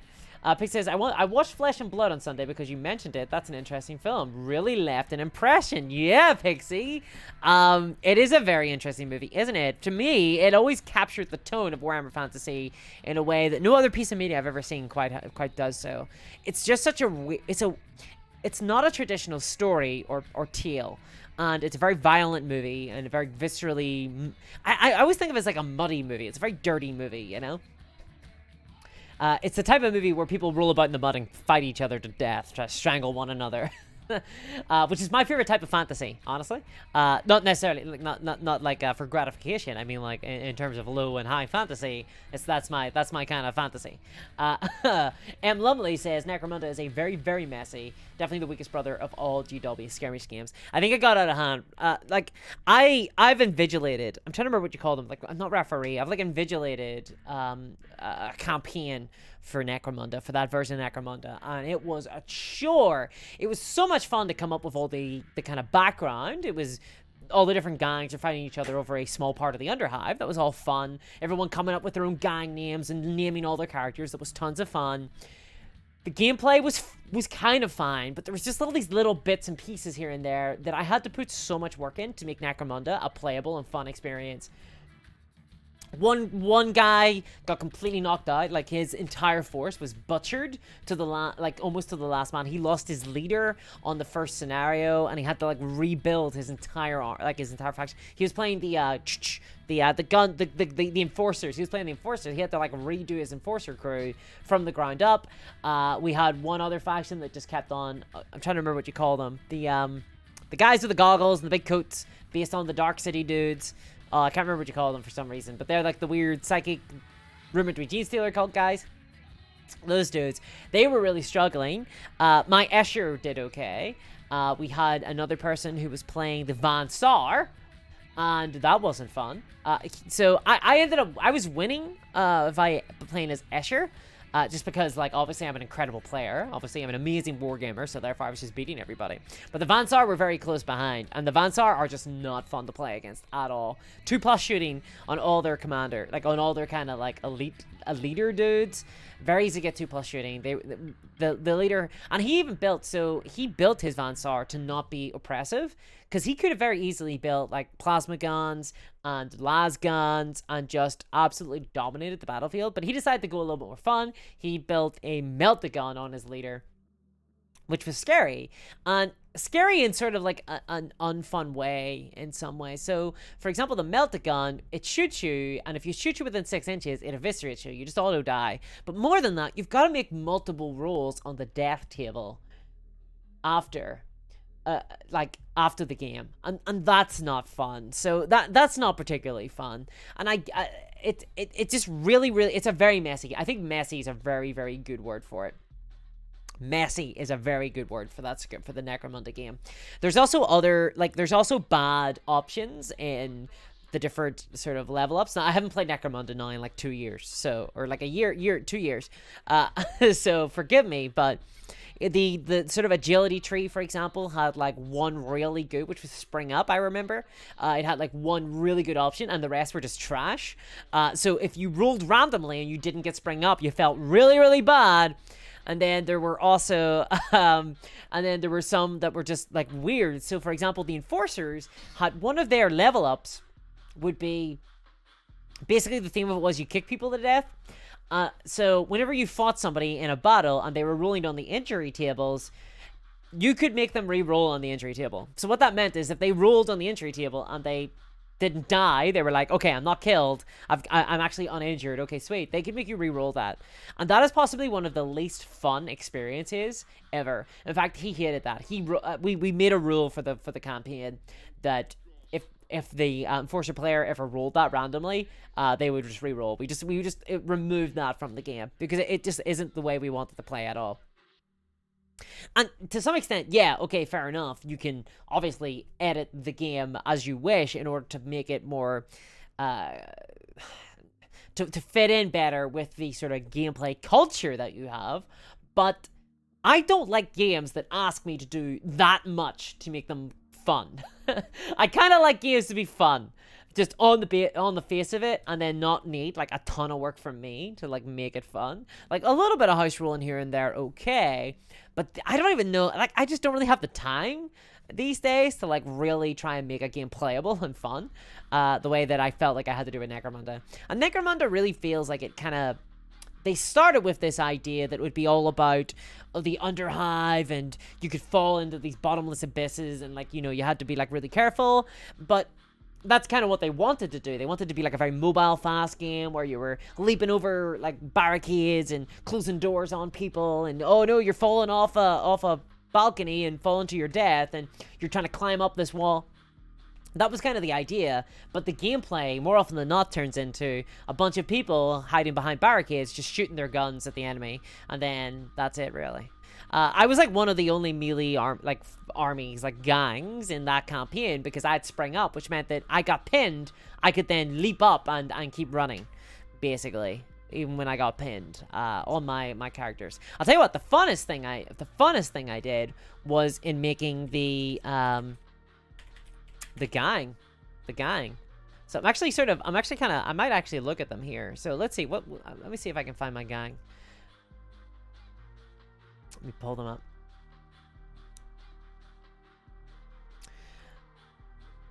Let's see. Parenting duties, yeah. Does Sylvania even get an Elector count as decoy? No, so they don't decoy. Sylvania do not get one. They were sort of folded in to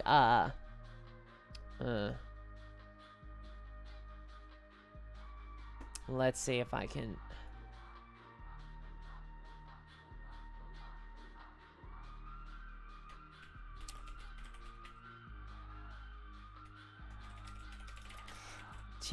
Changing my name to fit my online pseudonym. There we go. Sorry, let's see. I'm gonna try and pull up my old. Oh wow, you need to change your name in Yak Tribe. You need. Let's see if I can Google this. Yak Tribe.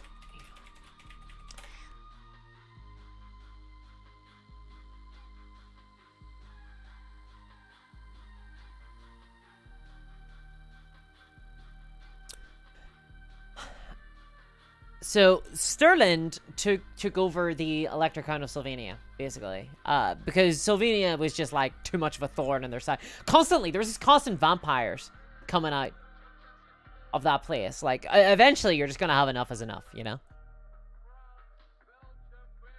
Just like goddamn, I've had enough of all these goddamn vampires coming out.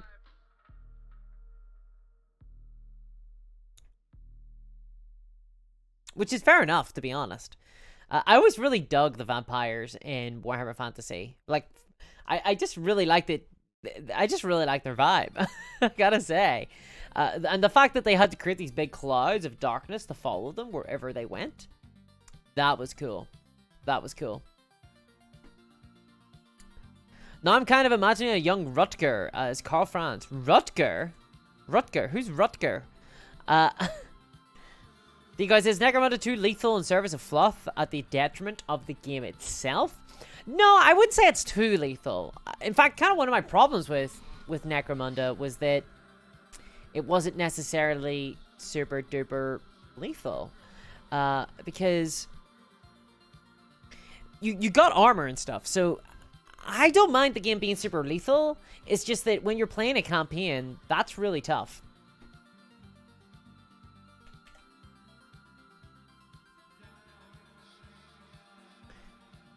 Because if one person, like, so campaigns are really hard to balance, okay? Like, just straight up, campaigns are really hard to balance. Necromunda plays this little, Games Workshop like to play this little side game thing they do, where they basically pretend like they're a narrative game.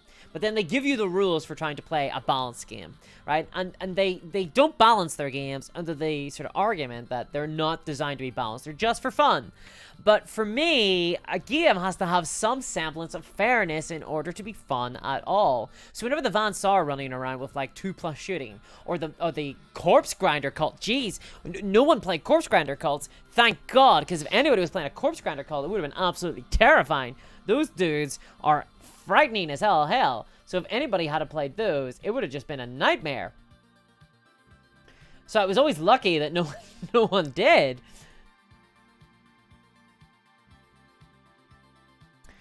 Did you get to play Carnivale, by the way? Oh, yeah, I've been playing tons of Carnivale. I've been playing loads of it. I really, really dig Carnivale. I think Carnivale is a ton of fun.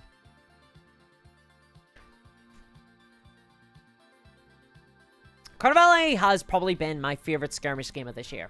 The mobility... So, in a lot of ways, Carnivale actually has a lot of the strengths that Necromunda does not have. So Necromunda, I think, was originally meant to be like all about acrobatics and using your environment intelligently. But Carnivale is a game that's set in Venice, and so what they have done is it's basically Assassin's Creed, the miniature game. So there's tons of like climbing up buildings. There's tons of like leaping from building to building. But what they have done is very clever, right? Instead of just taking the standard rule set that they use for all their games, like the way the Games Workshop did with Necromunda, they basically just took the core D6 system. Carnivale was built from the ground up to encourage the use of a lot of the terrain. So, to give you an example, you can, whenever you make a successful, like, jump from one building to another, you get another free jump. So what that means is that if you're kind of encouraged, you can travel further on rooftops by like leaping from roof to roof to roof. So you're encouraged to make those jumps. Now, obviously, if you fail those jumps, you might fall to your death. They also make it very easy to climb. It's just you move up vertically just as well. You basically make a climb check, and then you can just climb vertically as if you were moving horizontally. And there's also canals, and you can drown, and you can swim in the water. And there's a faction that is all about drowning you, and it's like the deep one faction, the one where they're the fish monsters, basically based on they're like Lovecraftian monsters, and they live in the water, and they're all about grabbing you and trying to grapple you and throw you in the canals, which is always fun because you can play like the Vatican, for example, have knights, like guys in full armored suits that are incredible, but they'll drown really easy. they struggle in the water, so you kind of want to push them. You can push people and stuff. So that game results in a ton of really fun gameplay moments. Like, for example, I had a priest. I played the Vatican in that game. So I had a priest at the top on a roof, and I was playing a 3-way game. So there was it was me playing as the Vatican versus another person who was playing as the Rakshar, who are the like fish monsters. Another person playing the Guild, who are like the mafia, basically, like the kind of urchins of the street and the criminal well, I say criminal, but they're kind of like the only game in town. They're like the law, you know, for the working class of Venice. And this is set like in the 1700s, by the way.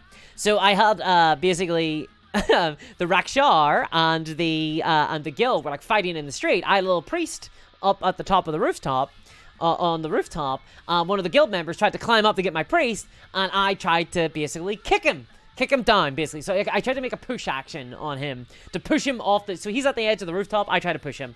And unfortunately, I critically failed, which meant that he got to push me instead. So he basically, we made a grapple check. I failed my grapple roll. He got to grapple me and make a free push action, so he threw me off the roof, basically. So I rushed at him, tried to push him off the roof. He grabbed me and threw me off instead, and I fell to the ground. I landed. I didn't die. I think I broke every bone in my body, and then I got eaten by a fish monster. That was a ton of fun. It was very unlucky, but it was a ton of fun.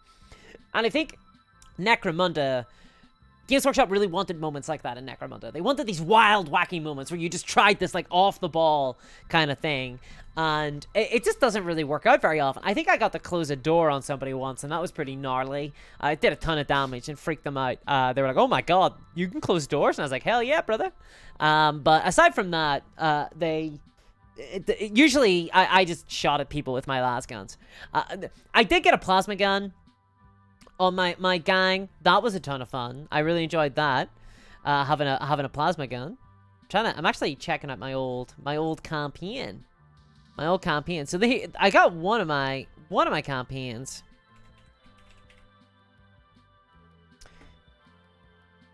Consisted of, let me see.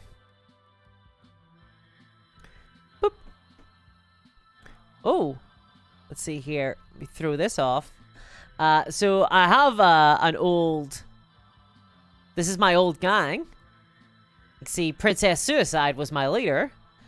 Dolpheus Deplorable. This is like an older one. Barbie Snakebite. Stardust Hotshot. Summer Angst. Oh, I had some fun names. Chick Venom. So I took the Nightshade Cam Thrower. This was before the House of Blades book. I took the Nightshade Cam Thrower, and it felt like a bad choice. And it was, honestly. It was a bad choice, but it was a fun choice. And I felt like with Necromunda, I was constantly having to make those decisions where I wanted to do the fun thing, but the game sort of encouraged me to, like, basically just build a bunch of gangers with las guns. Was kind of what the feeling was. Although I will say I really enjoyed the shotgun. I gave Candy Tsunami a shotgun, and it was a ton of fun. Being able to shoot acid at people is always fun. And it's those elements I really enjoy about Necromunda. But I think that in person... like overall, it just kind of struggled to feel like random like that, you know. Well, not random, but just like off the wall mischief. Random User says, one thing about living in Santa Clara I never could stomach, all the damn vampires. Just vampire vibing for sure. Pixie says, will you do a top 5 favorite games you played this year video at the end of the year? Yeah, I probably will do something like that. I'll probably do like my favorite games that I played, because I played quite a few games this year. I've played quite a few games, and I'm trying to get more games in. So hopefully I'll get to play Warcry soon. Actually, hopefully I'll get to play that soon. One of my problems that I have is that a lot of the people who were in my sort of wargaming circle, a lot of them played Warhammer 40k, and they've kind of dipped, you know. Like the prices are getting too high. Like I don't know. Like I know a lot of people who are leaving. I'll say that much. One person who really likes their Blood Angels, he's leaving.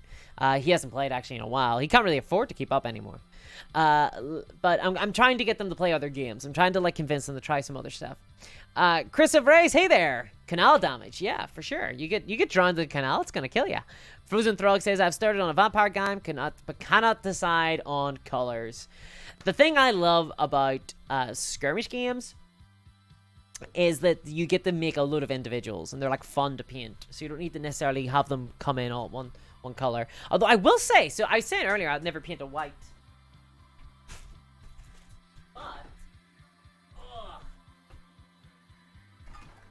so earlier on I said I wasn't going to paint a White Scar Space Marine army because I didn't want to paint white, but I'm just looking here and I've just remembered I painted my Vatican colors are white, although they're purple because that's the color of the Vatican, like historically. But I painted them in white, and I think they looked okay.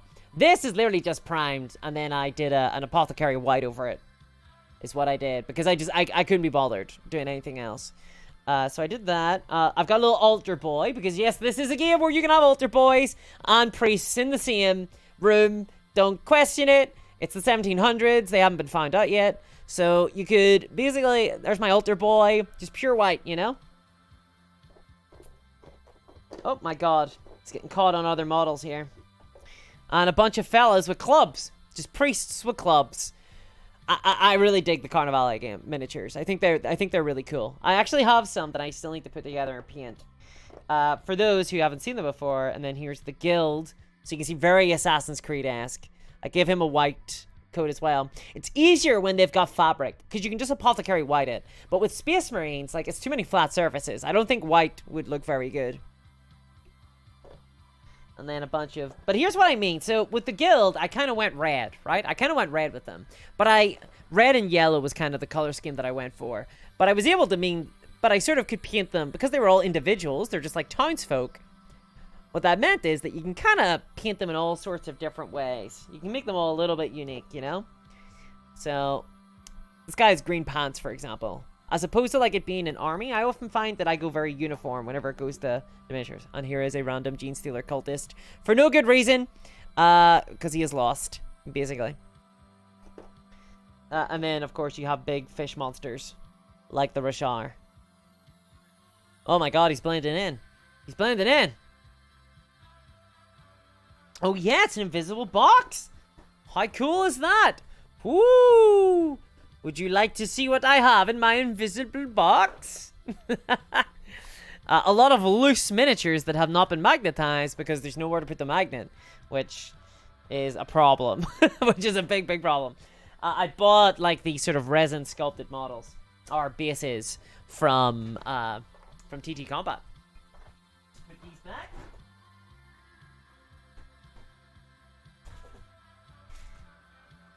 But talking about it just kind of remind me that I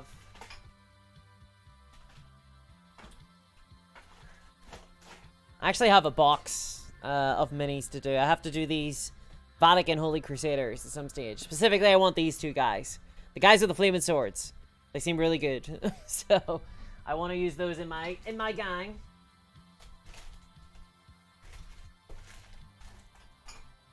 It's just time. It's just time. Like, when do you get the time, you know, to do all this hobby stuff? Did I play the Necromunda video game? Lifeguard Leroy asks. It was so broken, just stacked flamethrowers and crossfire. I did play it, and I was really disappointed in it. Because I really wanted it to be good.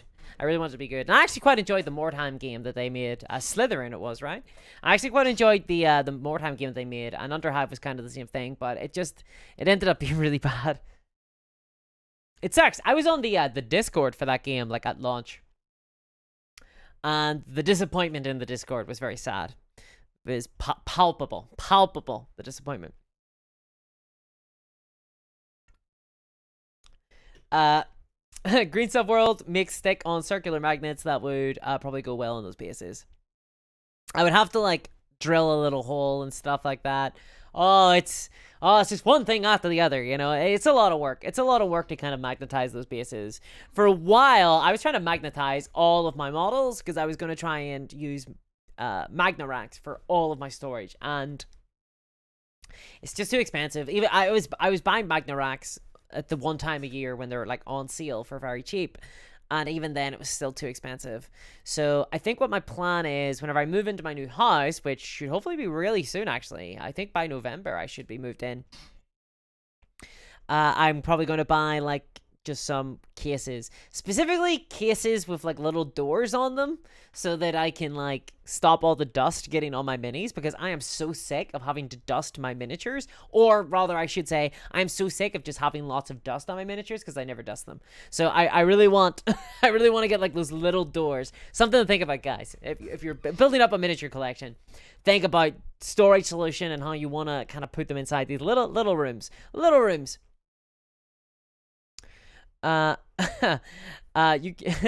you wouldn't need a hole. They are sized to the standard mini size bases. Oh no, I would for these because they're solid. They're just totally solid. The bases are just 100% solid. I think I've got one here. Yeah. Oh, okay. So they are. If you look underneath, they're just totally solid. There's no gap whatsoever. So there would be no way. I'm trying to. How do I hold this thing? There would be no way to put a magnet on there without it sort of kind of lifting it from the kind of table that it's on. There'd be no way. Will you hire a butler to dust your miniatures when you get a new house? I would love to hire a butler. If you've ever seen that episode of Frasier where he gets a butler, I would love to have a butler. Like do all my butling and things like that. Kind of resolve all the stuff that needs buttled. I would really dig that. Unfortunately, I think that's just a little bit out of my price range. Just a little bit out of my price range, But maybe, hey guys, Patreon's there. If you want to help me get a butler, I will, by all means, check it out. Patreon.com/Discourse Miniatures. Help me get a butler. One patron at a time, for sure. We're a little bit off. We're a little bit. We're not. We got a lot of work to do basically before the butling gets done. Necromunda Underhive was the third time I got back into the hobby. That was in 2019, and I managed to stay in the hobby this time. Still haven't played a game with someone else, but I've played with myself, says Pixie. Sometimes, it's all you need. All you need to do is just play with yourself, It's got me pretty far. But I will say, it is fun to play with other people, for sure. For sure. Even if it's on Tabletop Simulator, I'd recommend maybe trying something out. I played in a Star Wars Legion tournament on Tabletop Simulator. I had a blast. Had an absolute blast. Had a lot of fun. The Tabletop Simulator mod is very good. It's very strong. This is over COVID, so I'd maybe recommend trying out some other games. In fact, I would probably be willing to play some more Star Wars Legion on Tabletop Simulator, actually. Thinking about it, maybe that's something I could offer to patrons. Maybe that is actually something I could offer to patrons, because maybe I could do like a game stream or something a week. One a week. Is that an idea? Is that a good idea? I think it might be. I think that might be a good idea, but I'm not 100% sure. There does need to be a gap. If you look them up after the stream, you'll see what I mean. Okay. This is wild. You're telling me that there does need to be a gap. I don't know. Decoy says, yep, that kind of thing. No idea what it's called though. For sure. So yeah, it's been a pretty big hobby week for me so far. Mostly because I took a day to hobby, really. I took a day to hobby. So I did a lot of training. I basically got all the pit treasure camp done. I'm hopefully going to be painting that soon. The problem I have is that I am trying to tackle my pile of shame, and it is tough. It is really, really tough. There is just too many. Like, I am so behind on everything. I have an entire shelf of Mythic Americas miniatures that need to be painted. Entire shelf of them. Then I have a bunch of Bolt Action. I have a bunch of Batman mini stuff. And that's just the 3 shelves I can see.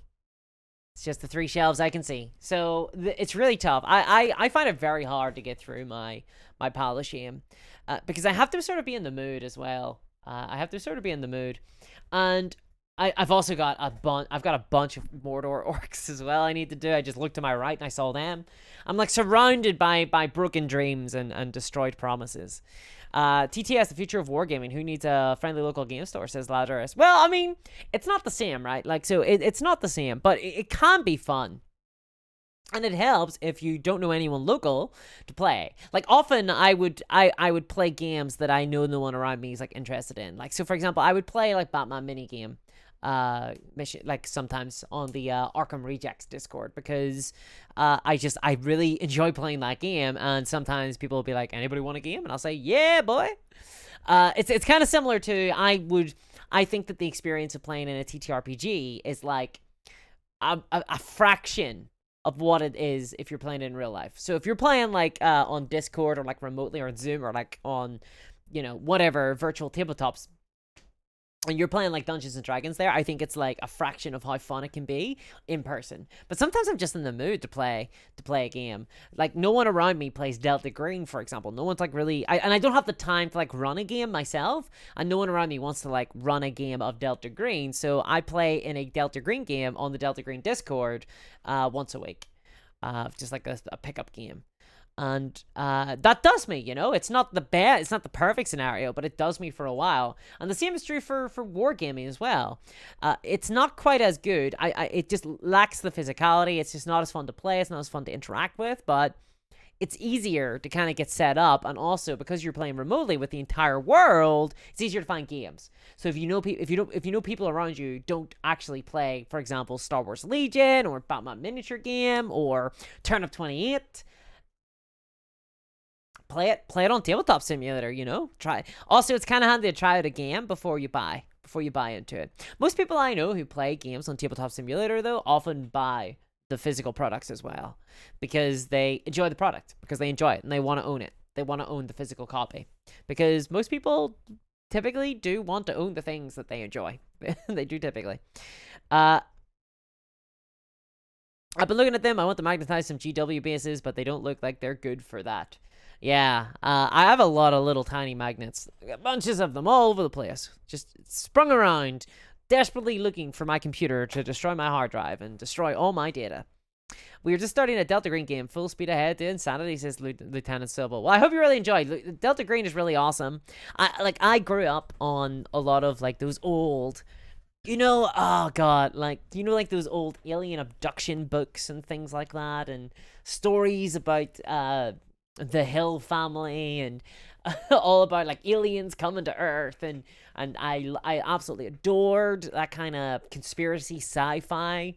This is back in the days when the conspiracy theories were fun, right? This was back whenever there was like, ooh, what's in Area 51? That was kind of the level of conspiracy theories. And then they started getting really nasty. But I enjoyed conspiracy theories back then, back in the 90s. And I had a ton of fun with it, and Delta Green really plays up into all that. I love like the X-Files and things like that. So that was like my childhood, basically, all the alien stuff. It's always a pity to me that like it never seemed to have like caught on, really. Like you just don't really see it that much. But I'm like a big fan of it. Obviously, it's kind of adjacent to like the Lovecraft stuff as well. Lazarus says, sore losers can't flip the table and break all your expensive models. Worst they can do is log out. Well, actually, that's not true. They can flip the table in Tabletop Simulator. They can flip the table. You can flip the table in that. There's literally a flip table function in Tabletop Simulator. Simon says, yes, I played 2 40k tournaments in TTS, and I'm just missing the connection to my minis and the face-to-face conversation. Had a great time, but not because of the game. Yeah, for sure. It's like it's not as social an experience. It's social, but it's not as social an experience. Like, one of the things I like about 40k, and it's what I fill my time with, because half of that game is usually spent doing nothing, just twiddling your thumbs. But what I really enjoy is the conversation and like joking around and talking about what's happening on the table and things like that. Like, that's how you fill that kind of vibe. And that's harder to do on TTS, it is harder to do. Simon says, Dan Daly says, not enough conspiracy theories include the Flatwoods monster anymore. Shaking my head. Ooh, what's the Flatwoods monster? What's that? I'm gonna Google it. What is this? Let's see. The Flatwoods monster. West Virginia folklore. Wow, okay. That's a vibe. See, America has all the best cryptids and all the kind of monsters and stuff. America has the best stuff. Oh, look at that vibe. Oh, yeah. Hell yeah. Bring it on. Yeah. I'm a huge fan of horror, so those kind of... And I think this is partly why, because I grew up on a lot of these old scary story stuff, Goosebumps and things like that. I've always been a big fan of that. So what's this guy's deal? The Flatwoods monster is an entity reported to have been sighted in the town of Flatwoods. Is he like an alien? So it says that after a bright object crossed the night sky, the light was a meteor, probably, and the creature was a... This is awesome. So you get like this image, it's like, what is this monster? What could this thing be? Over 50 years later, some investigators have stated that they believe the light was a meteor and the creature was a barn owl. People's imaginations really run away with them, huh? With shadows making it appear to be a large humanoid. Oh, I love it. I love it. I love it. See, I will admit, like, I will say, I am a skeptic, right? Like, I'm not, I don't believe a lot of this stuff, but I think they're fun to indulge. I think they're fun to engage with. Like, I'm a total skeptic, but the idea that, like, you have this, like, urban legend that springs up from somebody seeing an owl funny. It's kind of fun. Frozen Throg says, I remember those from Majora's Mask. Pixie says, maybe I should see about getting TTS and seeing if anyone in the Discord wants to play One Piece Rules in the future, or maybe someone will hear me and play Our Dark Tomorrow or No Place to Hide. Getting people to like play test or like even play your made game can be a tough one, because you're sort of like with games that you make, and I find this with like campaigns and stuff as well. You get very it's kind of the same with your D&D character or with your custom chapter or whatever. You get really enthusiastic about it, but people around you aren't as excited, right? Because for you it's like your baby, but for other people they're just not as excited, so it can be hard to like convince them. So yeah, it definitely is an indulgence, but like it's worth getting. There are people who would be interested, I'm sure, because you can get people interested in things. Definitely. It's just, oh god, it's really hard. And I think this extends in a lot of ways to a lot of games in the miniature space. There's a lot of, I would say, like indie games. There's a lot of creators in the war game space who really do struggle to get people to play their games, to try out their games, to try something new. And I don't think that's entirely Games Workshop's fault. I think that it is a case that it's just tough to convince people to try something new. People like people crave familiarity. It's why we like see the same tropes come up. It's why we see the same stories get retold and rehashed. It's why franchises like Marvel, like movies and stuff like that, are like so big and popular. People really crave the familiar. They want to go back, and they don't want to be challenged in any way. And trying a new system is a challenge sometimes, for sure. Like, and it's true for me. Trying this game out. Trying out Dystopian Wars is going to be a real challenge for me, because it's very different. It's not what I'm used to at all. This scale, this setting, the idea of playing with ships and stuff instead of like infantry. It's gonna be a tough challenge, and but I'm gonna try it out. But that's because I've started forcing myself to do that, to try new things. It's harder just to get people to just organically try new things.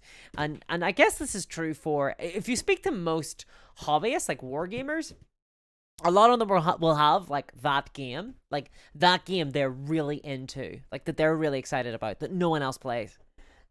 Like everybody has it. It might be a game like, I don't know, like Bushido, for example. It might be a game like Bushido.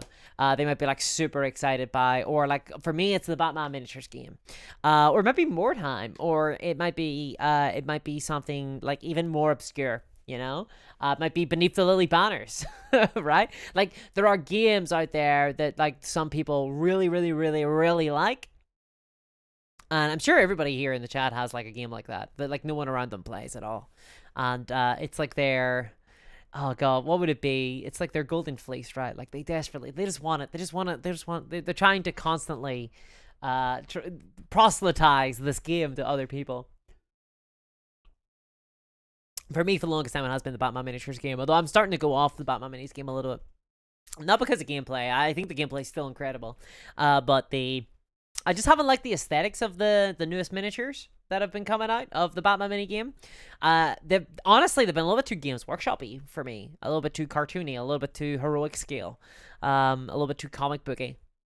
For me, I always really like the very realistic proportions. I think that's why I quite like the new Cadian troopers from coming out of Games Workshop. I'm actually a big fan of the new infantry. My one concern with them is that it looks like they might not have a lot of customization in the way that I want. Like I know that they might have a lot of different gun options or whatever, but what I mean when I say customization is I want to be able to pose them, and they don't look posable. Speaking of Bushido though, so in my frenzy last night, when I was like just hobby mod, I was like, oh, I want to build stuff and I want to paint things. I'm like in the vibe. I'm in the mood for it. And I watched I did so. I built the Pit Dredgers camp, and I watched the movie called 8mm with Nick Cage and an incredible cast. Joaquin Phoenix. It had your man from The Wire and the other dude, Peter Stormare, who played Zelensky. The Dr. Zelensky in Red Alert 3 is where I know him from, but he's been in like a ton of movies. I watched 8mm. It was very good. But I was like ready to build some stuff, and I thought that it would be time. I thought it would be time to finally get working on the Bushido box, the starter set that I bought in UKGE. And I opened the box up. I was gonna go, like, basically go and whatchamacallit, wash the miniatures. So for those who don't know, Bushido is like a skirmish war game that's basically Fantasy Japan. It's basically Fantasy Japan. And you can see the miniatures here. I'll just pull one out to show. But it is very fantasy. It's not like historical or anything. So they're the kind of anime aesthetic. I'm not like super into anime myself. I'm actually not really super into like Fantasy Japan vibe stuff. I think samurai are cool and all, but they're not really my thing. But the actual gameplay, I played Bushido at UKGE. I played a test game, and I got won over by the gameplay. The gameplay is very strong. From what I've seen of it so far, it looks like it feels like a lot of fun. There's like a kind of bluffing element and stuff to it. You basically allocate dice to attack while your enemy allocates dice to defend in a melee at the same time. So you're both deciding how offensive to go and how defensive to go, and that was a lot of fun. So I was like, okay, cool. What I'm gonna do is I'm gonna start working on my Bushido because it's been a while, and I've been meaning to work on them for ages. And I was hoping to wash them in order to get them, basically built and based. And what I discovered is there's no bases in this starter box. There's no bases in the Bushido starter box at all. If there was, I don't have any. So I didn't get any bases. Now, the back shows them based, but I don't have any bases in mine. And here is the big problem I have. These guys are slaughters. Okay, my Belfast accent's coming through. These are like slaughter bases, right? Like they've got their feet are connected. They've got those little, the way that metal miniatures often have, which is fine. It's just that I don't have any bases like that. So now I have to sort of figure out how the hell I'm going to base them. So that kind of put a bit of a crimp in my style. It kind of stopped me in my tracks, which was very disappointing, actually. Now, the miniatures themselves are very beautiful. They're, like, very well sculpted. It's just, I paid £70 for this starter box. That was a very expensive starter box. This was, frankly, too much money, I think. I think probably a very, very high price point for, what was it? You get £70 for 10 miniatures and the starters. Like, so you got, like, a bunch of minis. I got, you get the rule book as well, which is pretty cool. I quite like the rule book. It's got that, I know it only as the sort of fighting game style to it. Like Dynasty Warriors, where you get like, everything's got, I don't know how to, I don't know what the aesthetic is like to say. The cards have used that. So you get that. You get some like tokens. You get this thing. What's this? Just like an advert, I guess. And what else is in here? Also some cards. You get a bunch of cards. But I didn't get any bases. So I don't know if it was just, does anyone know if you were meant to get bases? Anyone here ever bought the, I might need to look up an unboxing or something. Finally, an unboxing is useful. It has some sort of value for once. I might need to look up an unboxing to see whether or not I was meant to get bases, or if I just maybe got a box that didn't have bases. Because honestly, I was shocked when there was no bases inside. I was shocked. I was like, wow. No bases in a £70 starter set. Really? So I was kind of shocked at that. Contact the company, says Frozen Throg. I might. Although, like, not if you're not meant to get bases, then you weren't meant to get bases. And that's just how they've chose to sell it. I just don't think it was a very good idea. You can cut the tab off carefully. I don't have I would have to use my clippers. I'd have to use my clippers for that, and I'm really loath to do that. I have tried to do that before in the past, and I have bent the feet, bent the legs and stuff. The minis are really nice, though. Like, I like the miniatures. I think they look really cool. They got a really cool vibe, but not a fan of £70 starter sets for 10 minis. that don't come with bases. Because I already thought that was a very expensive starter set, and having to buy stuff on top of that wrinkles a little bit. I don't like sanding resin. Not inside, and I don't really have the sort of facility to basically go outside and sand it. And I don't have like my big mask or anything at the minute, so I couldn't do that. The Town Noble says, mine's Vampire the Eternal Struggle, Vampire the Masquerade, collectible card game. Love that game. Is that the old one, Lieutenant Noble, or is that the new one? Because I was playing the newest Vampire game. I was playing the newest one. And I got some thoughts on that one. I really like the Vampire the Masquerade IP, but I did not enjoy the card game that came out recently for it. I don't know if it's the Eternal Struggle. It's the up to 4 players one. And there is like a Camarilla set. I have a lot of opinions on that card game. They're not exactly kind. I played like a bunch of games of it. And honestly, I think that the game is trying to do too much. It has a ton of interesting options, but ultimately the gameplay loop isn't that fun. The old one from the 90s. No, I haven't played that one. I have a friend who like really enjoyed that game though. Pixie says Bushido looks really interesting, but I'm a sucker for the feudal Japan aesthetic. Yeah, it's an interesting aesthetic. It's very different from the regular, because we get so much Western stuff. 11 Dick says for me the game is War Master or something of the 10mm range.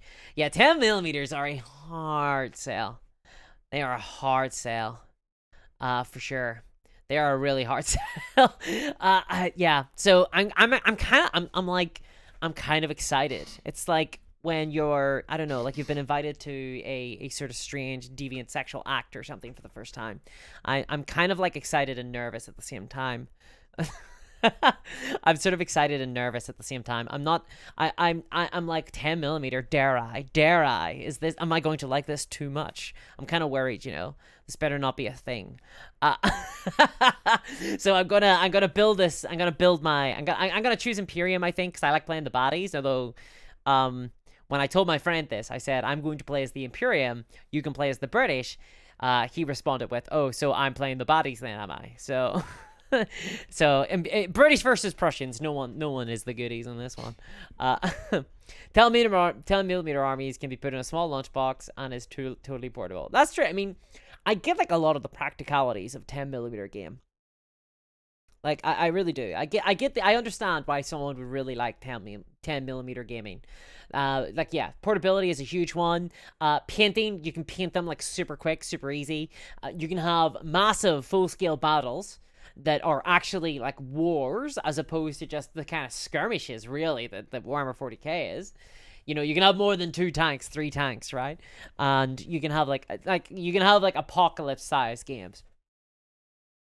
And I get that. Like, I really get that. And it's great for historical gaming as well, because they can actually reflect battles that occurred, like actual battles that occurred. So I totally get like the vibe. Like I totally get why people really, really enjoy them. But on the other hand, I think that actually they're not as fun to paint. And I say that as somebody who has never painted them. I say that as somebody who has never painted 10mm. But I suspect that like my trepidation about painting them and kind of reluctance to paint them is probably channeled by many other people who have never painted 10mm before.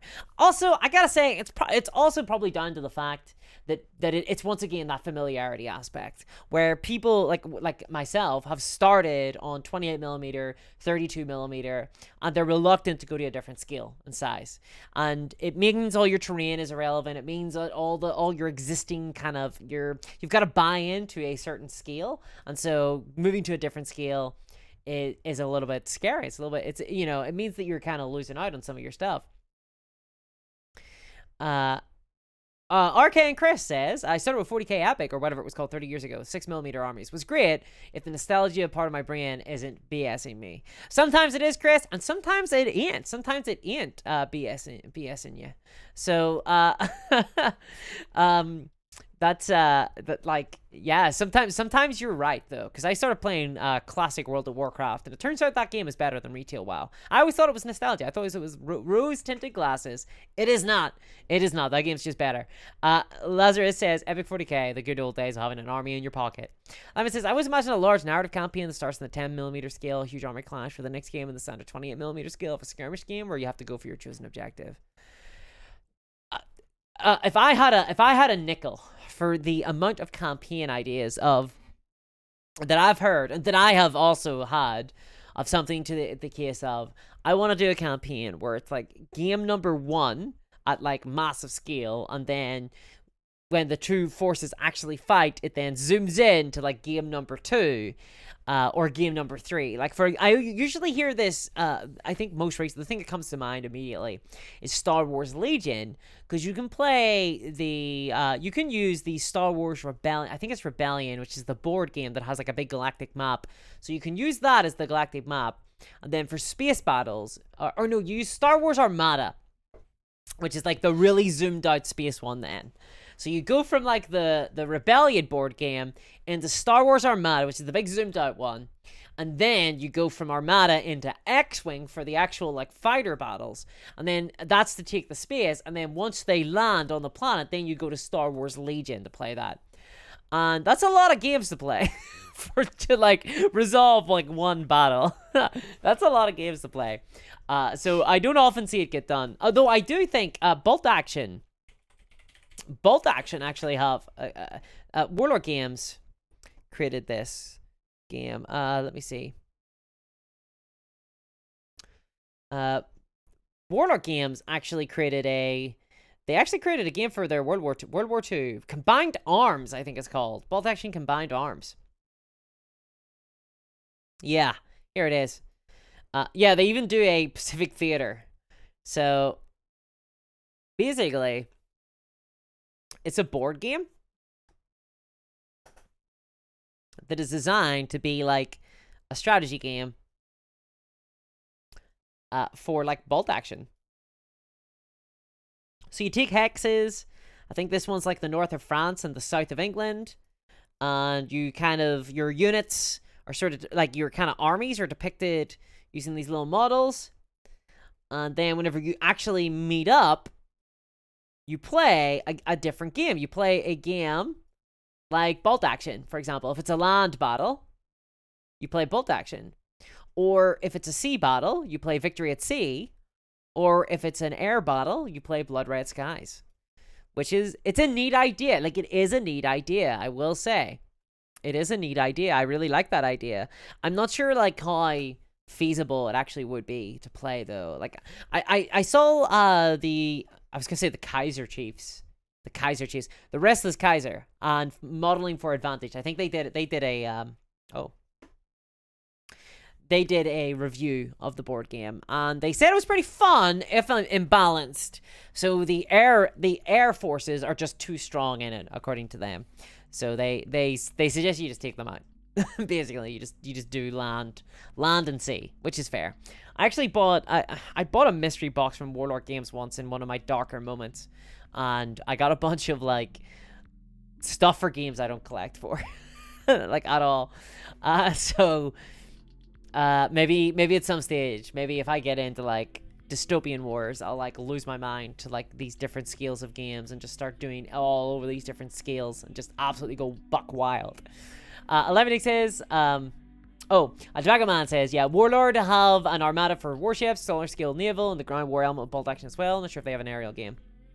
Yeah, they do. Blood Red Skies.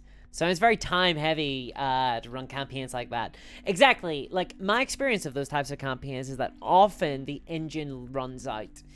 Basically, you run out of steam and the game kind of quietly dies. You don't meet up one week and it's gone. Basically, it's kind of my historical opinion of it. You need to really have a lot of commitment, and the commitment can start really enthusiastic at first, but you need to keep it going. Which is kind of a pity, I guess it depends on how you do it. Lazar says, WTF, an ad break for 3 seconds. That's not a very good ad break. Surely an ad break should be like 20 minutes or whatever. Come on, give me all that ad money. That ad money, all 20 cents. Oh, yeah. Yeah, give it to me. Actually, I'm lying. I think it's less than 20p. The engine of human willpower. Yeah, it's... That is a hard thing to keep going. You gotta start... You really... Like, how many games have you played, like, where you've started, like, super enthusiastic, and then by the end of it, you're, like, out of steam? Which, admittedly, maybe, I mean, like, the Warcry boxes and things like that, a lot of the Games Workshop bundle boxes now come with these kind of, like, mini campaigns where they come with, like, 3 scenarios. Which isn't, like, a huge amount of scenarios, but maybe they figured, like, maybe they're right. Like, I have played some of those scenarios. And, there's other games where you get, like, a ton of scenarios, and I haven't played all of them. So, oh, there's a lot of smoke coming from a nearby garden. I sure hope that's not a massive fire. If you see, like, my face kind of going red with a glow of some kind, then it is a massive fire. So, you know, wish me luck, basically. Wish me luck. Oh, let's get another cola. Let's get another cola on the go. Oh, it's getting a little bit late for me, guys. I'm drinking. Oh, maybe I shouldn't drink a Coca-Cola. I'm gonna do it anyway. Dragonman says, like playing Axis and Allies, World War I version, it grinds you down as well, which I guess is fitting for World War I. Jeez, Axis and Allies, yeah. I've never actually played Axis and Allies, but I've heard bad things. Yeah, only 2 cents from that ad. Sorry, says Lazarus. It's okay. One game that's like that is Twilight Imperium. But Twilight Imperium works because it's just fundamentally a fun game. Twilight Imperium is fundamentally a really fun game.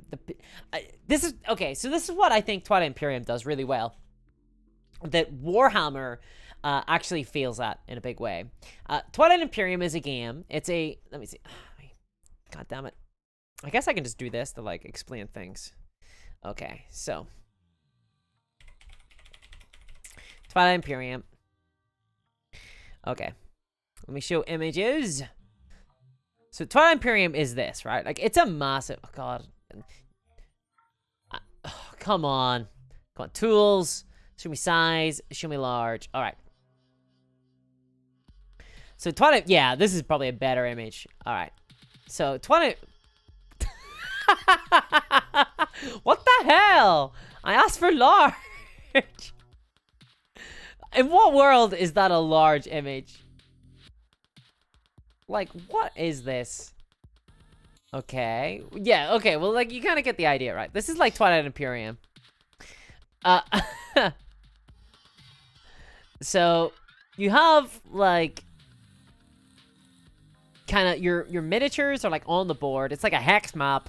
You know, green, purple, or whatever. Everyone's playing, like, a different alien faction. Right? And it's like a political game. And it's like a really big game. It, like, lasts literally for... God. I want to say all day. Like, it lasts, like, all day, basically. And... It's a big experience, okay? I'm trying to think of the best way to say it, but it's like a big experience. It's like an event game. There we go. That's probably the way to say it. It's like an event game. It's like the type of game where you have to dedicate a day to it, right? You can't just, like, go and just play a game. And in a lot of ways, Warhammer 40k is the same way. It's kind of an event game. Like, if I'm deciding to play Warhammer 40k in a day, I, like, set aside a block. Now, I don't set aside an entire day. I set aside maybe, like, an evening or, like, a day afternoon, right? Like, I can't be working that day. With Twilight Imperium, though, it's like double that. It's like the entire day. Maybe a second day. It's like a really, really big game. But I've never played a Twilight Imperium game where I have wanted the game to end.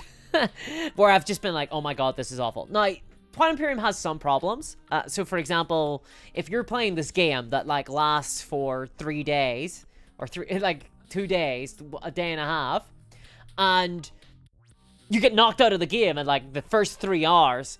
Damn, that wrinkles. That really sucks, right? I've never witnessed it happen because there's kind of like an unspoken rule at the table where I play at that you don't do that. It's, like, never been vocalized, but, like, it's just not cool to do that, you know? To, like, knock somebody out, like, early on.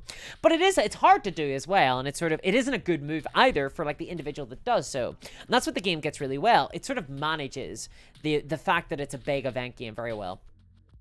So it disincentivizes knocking somebody out. So just to go back to that picture again, I guess. So if you see here, like, for example, if this guy here, if the purple player were to go all in on green and, like, take over green, it leaves him exposed to red, right? Like, red is gonna, like, be able to move in on him. So you're sort of incentivized to not, like, go crazy and, like, go all out on some person. It's actually a very, you're kind of designed, you're kind of encouraged to be, like, a very slow, very careful player. Thank you very much for the follow there, Captain Chaos. Thank you. So you're kind of encouraged to be a very slow player and take it very easily. But the most important thing that they get right, I think, with the Twilight Imperium is pacing. Throughout the entirety of Twilight Imperium, you're constantly making decisions, you're constantly thinking, you're constantly deciding to do something. You're constantly worried. It's another thing. You're constantly worried about your borders. You're worried that someone is going to attack you. So you're maybe like so for example, I always like to make a deal with someone. Like, and this isn't like part of the rules. It's just you can make deals with people. Why not? So if I'm the yellow player, for example, I might make a deal with the blue player and say, hey buddy, if you don't attack me, I won't attack you. Like, let's be friends, okay? Like, off the books. Now, you can do, like, formal alliances, but that kind of announces to the table that you're being on an alliance. You give each other a card, and you, like, you know, you can do, like, formal agreements and stuff with people. But those are all open. But I like to secretly make deals with people to my right or to my left. I like to make a buddy. Basically. Because what that means is, if I've made a friendship, like a secret alliance with the blue player, I can kind of focus on this guy over here and not get worried about my borders here. No, I might get betrayed. Because only formal alliances have... Like, you can't betray a formal alliance. Well, you can, but there's like a downside. You basically get punished for doing so. Right? So, you can't really trust an informal alliance, but the game says, like, you can make informal alliances, you just can't be held to them. So, there's, like, you're constantly indulging in stuff. There's constantly politicking, there's constant conversation happening, there's, like, votes that are happening on a big quorum in the middle of the table at some stage. Basically, the turns are, like, very, very fast, and you're constantly acting. Compare this to Warhammer 40k, and it's kind of a night and day situation. With Warhammer 40k, I often find that I'm not really making decisions, right? Like, I'm kind of waiting for my player to finish with the admin of their side. No, like, that's not to say I'm not, like, having a bit of fun. I'm not chatting with my opponent, or, like, I'm not saying I don't enjoy Warhammer 40k. I still will talk away to my opponent. Obviously, you got to roll armor saves, which is a big thing in the game for trying to maintain the pacing a little bit. But overall, I think that Warhammer 40k just, it struggles to give you things to do in your turn. From what I understand, Horus Heresy apparently is a lot funner to play because of the reaction system. Adds a lot of moment-to-moment gameplay in your opponent's turn for you. They tried to do it with stratagems, but I think stratagems were a bit of a design failure, really. Captain Cat says, Twilight Imperium 4 is how to strengthen or end friendships. Yeah, no, exactly. Like, I really dig it. I really dig it. It's a fun sort of role play game in the sense that it's very. You end up embodying a sort of political actor on the board for sure, and that's what's really fun about it.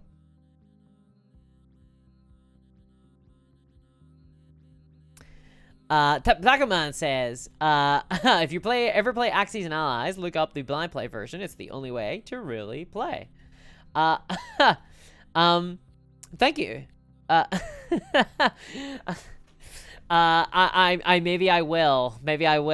Honestly, I've been like put off. I've been put off the gameplay, for sure. By like so many people who have told me like they basically just do not like the game at all.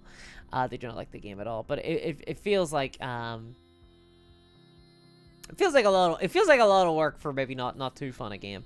It's kind of like Risk in that fashion, right? Although I quite enjoyed Risk Legacy actually. If anyone remembers that from like 2010, I think it was the first board game I bought, like the first real board game that wasn't like Monopoly or like Cluedo or something.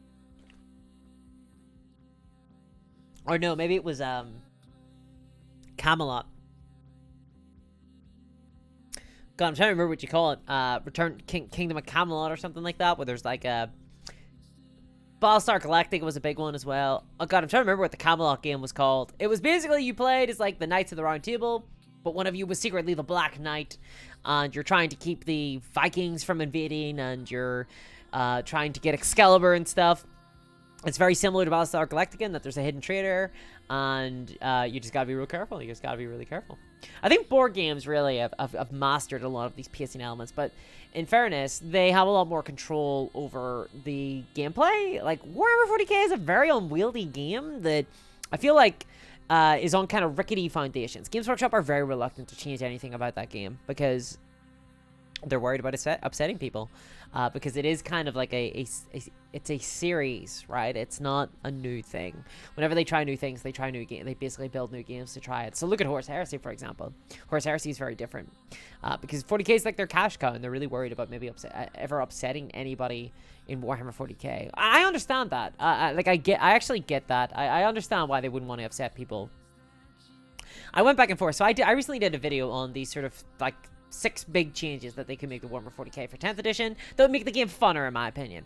That would make the game a better, more playable, more accessible experience.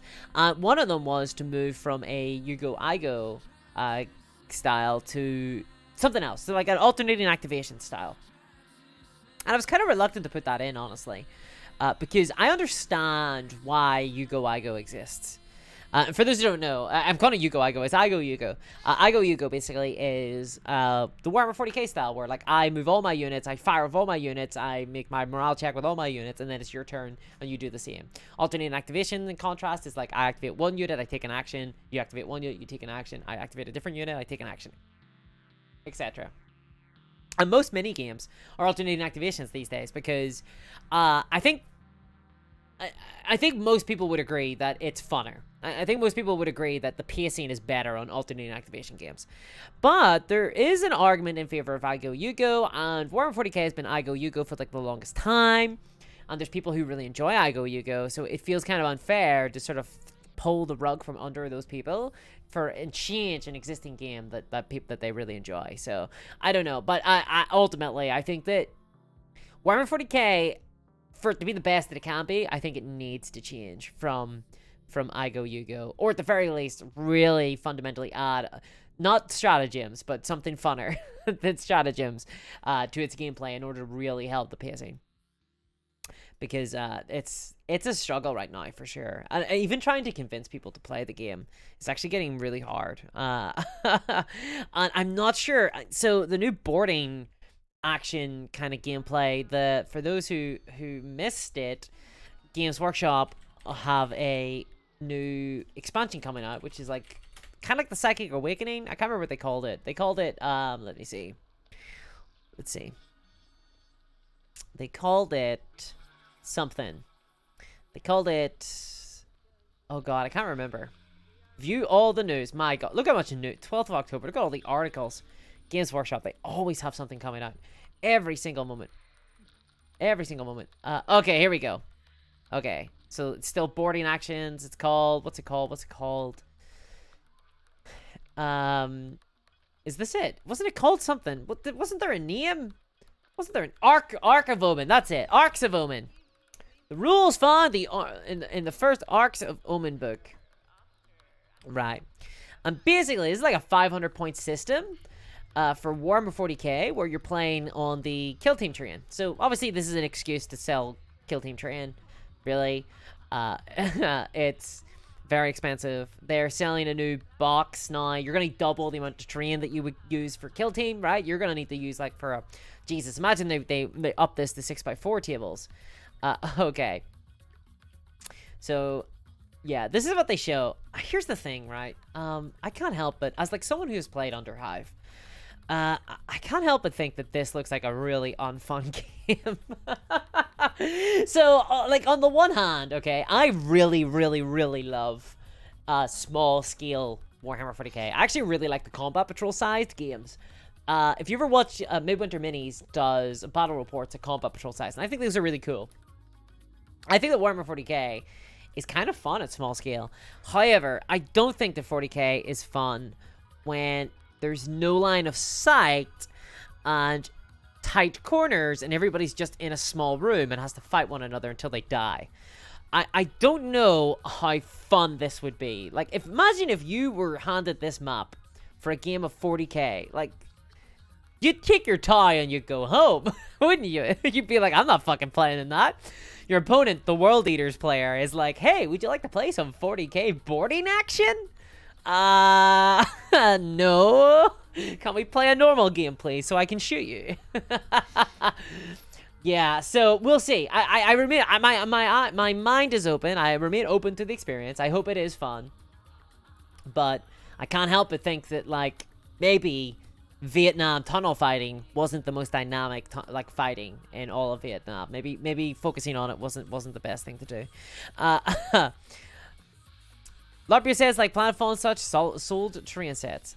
Decoy says it's Zone Mortalis tiles, but 10 times pricier, and you have to assemble and paint them first. Yeah, that and these suck, by the way. So I hate to be the bearer of bad news, but this terrain is actually really bad. So there's been documentation on this. I think so. I first saw it in Glass Half Full in his video on this terrain. I think that Uncle Adam mentioned it in his video as well.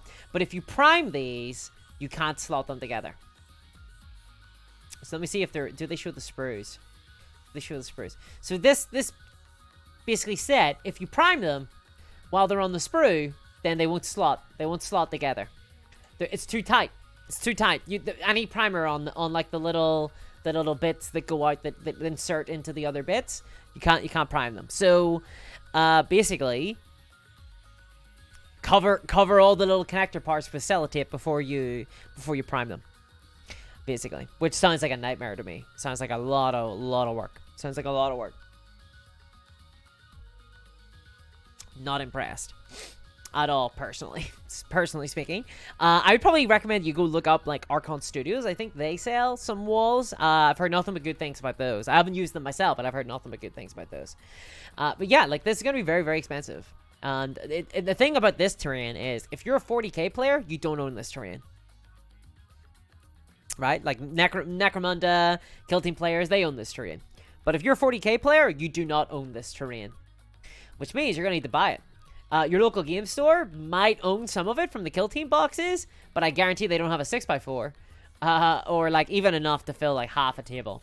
And you're gonna need enough to fill like half a table. So this is a very expensive new expansion. For sure, if you want to play it. It's a very, very expensive new expansion. And I guess that's why they want to do this new season thing, right? So that people will have to buy the terrain.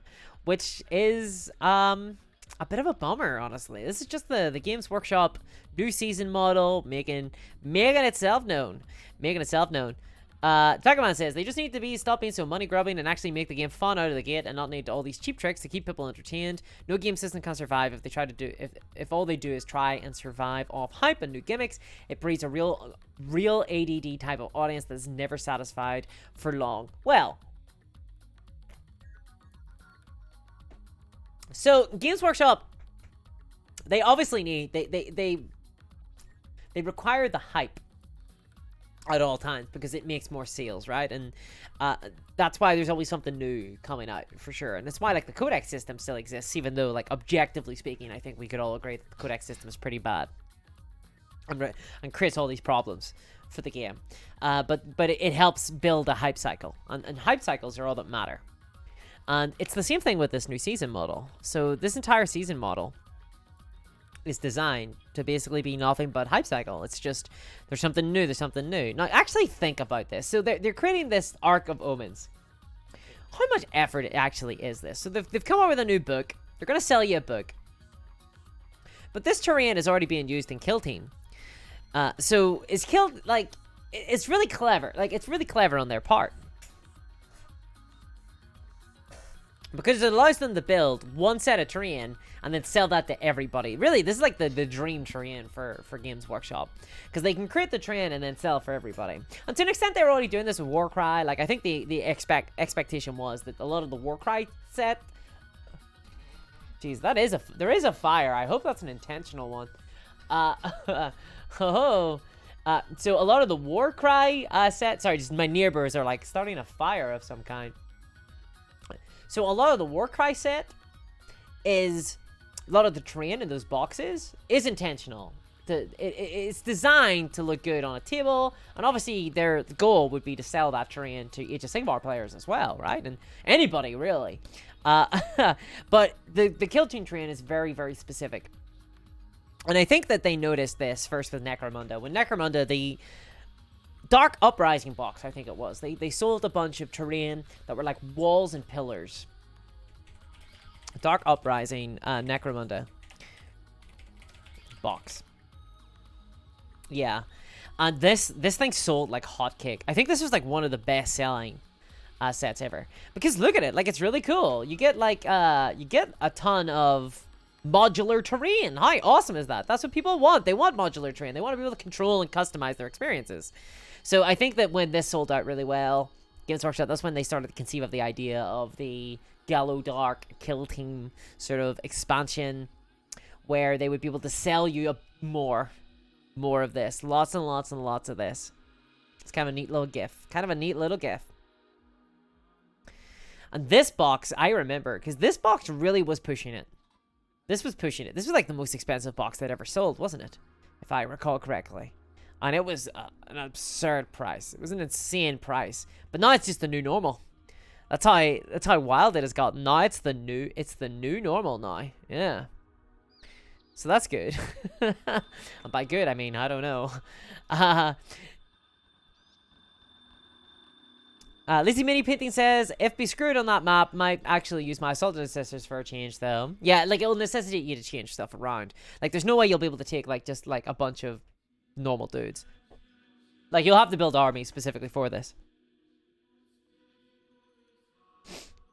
Sparkup says, I can't slot the prime terrain. Jesus, GW, help one job. Yeah, you can't apply paint to the little, like, the little connector bits.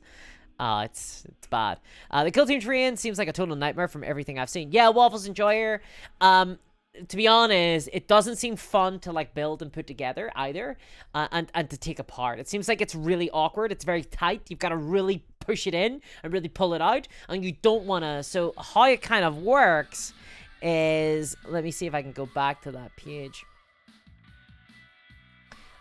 How it kind of works. Let me see. Because it showed the terrain. It showed the terrain. Oh, maybe it was over here. Yeah. So, if you look, you've got these pillars, that then have these little holes in them. And you insert the walls. You see, there's the slots there. Do not prime those. Leave those to be bare plastic. And don't paint them at all. You slot those into those bits there. Into those little holes. And then, they just sit there, but in order to keep them sort of filled, you take this square and you put it on top. You see? Because the way it connects there, there's like a little gap. There's like a little gap. We're going to go in deeper. We're going to enhance! Enhance!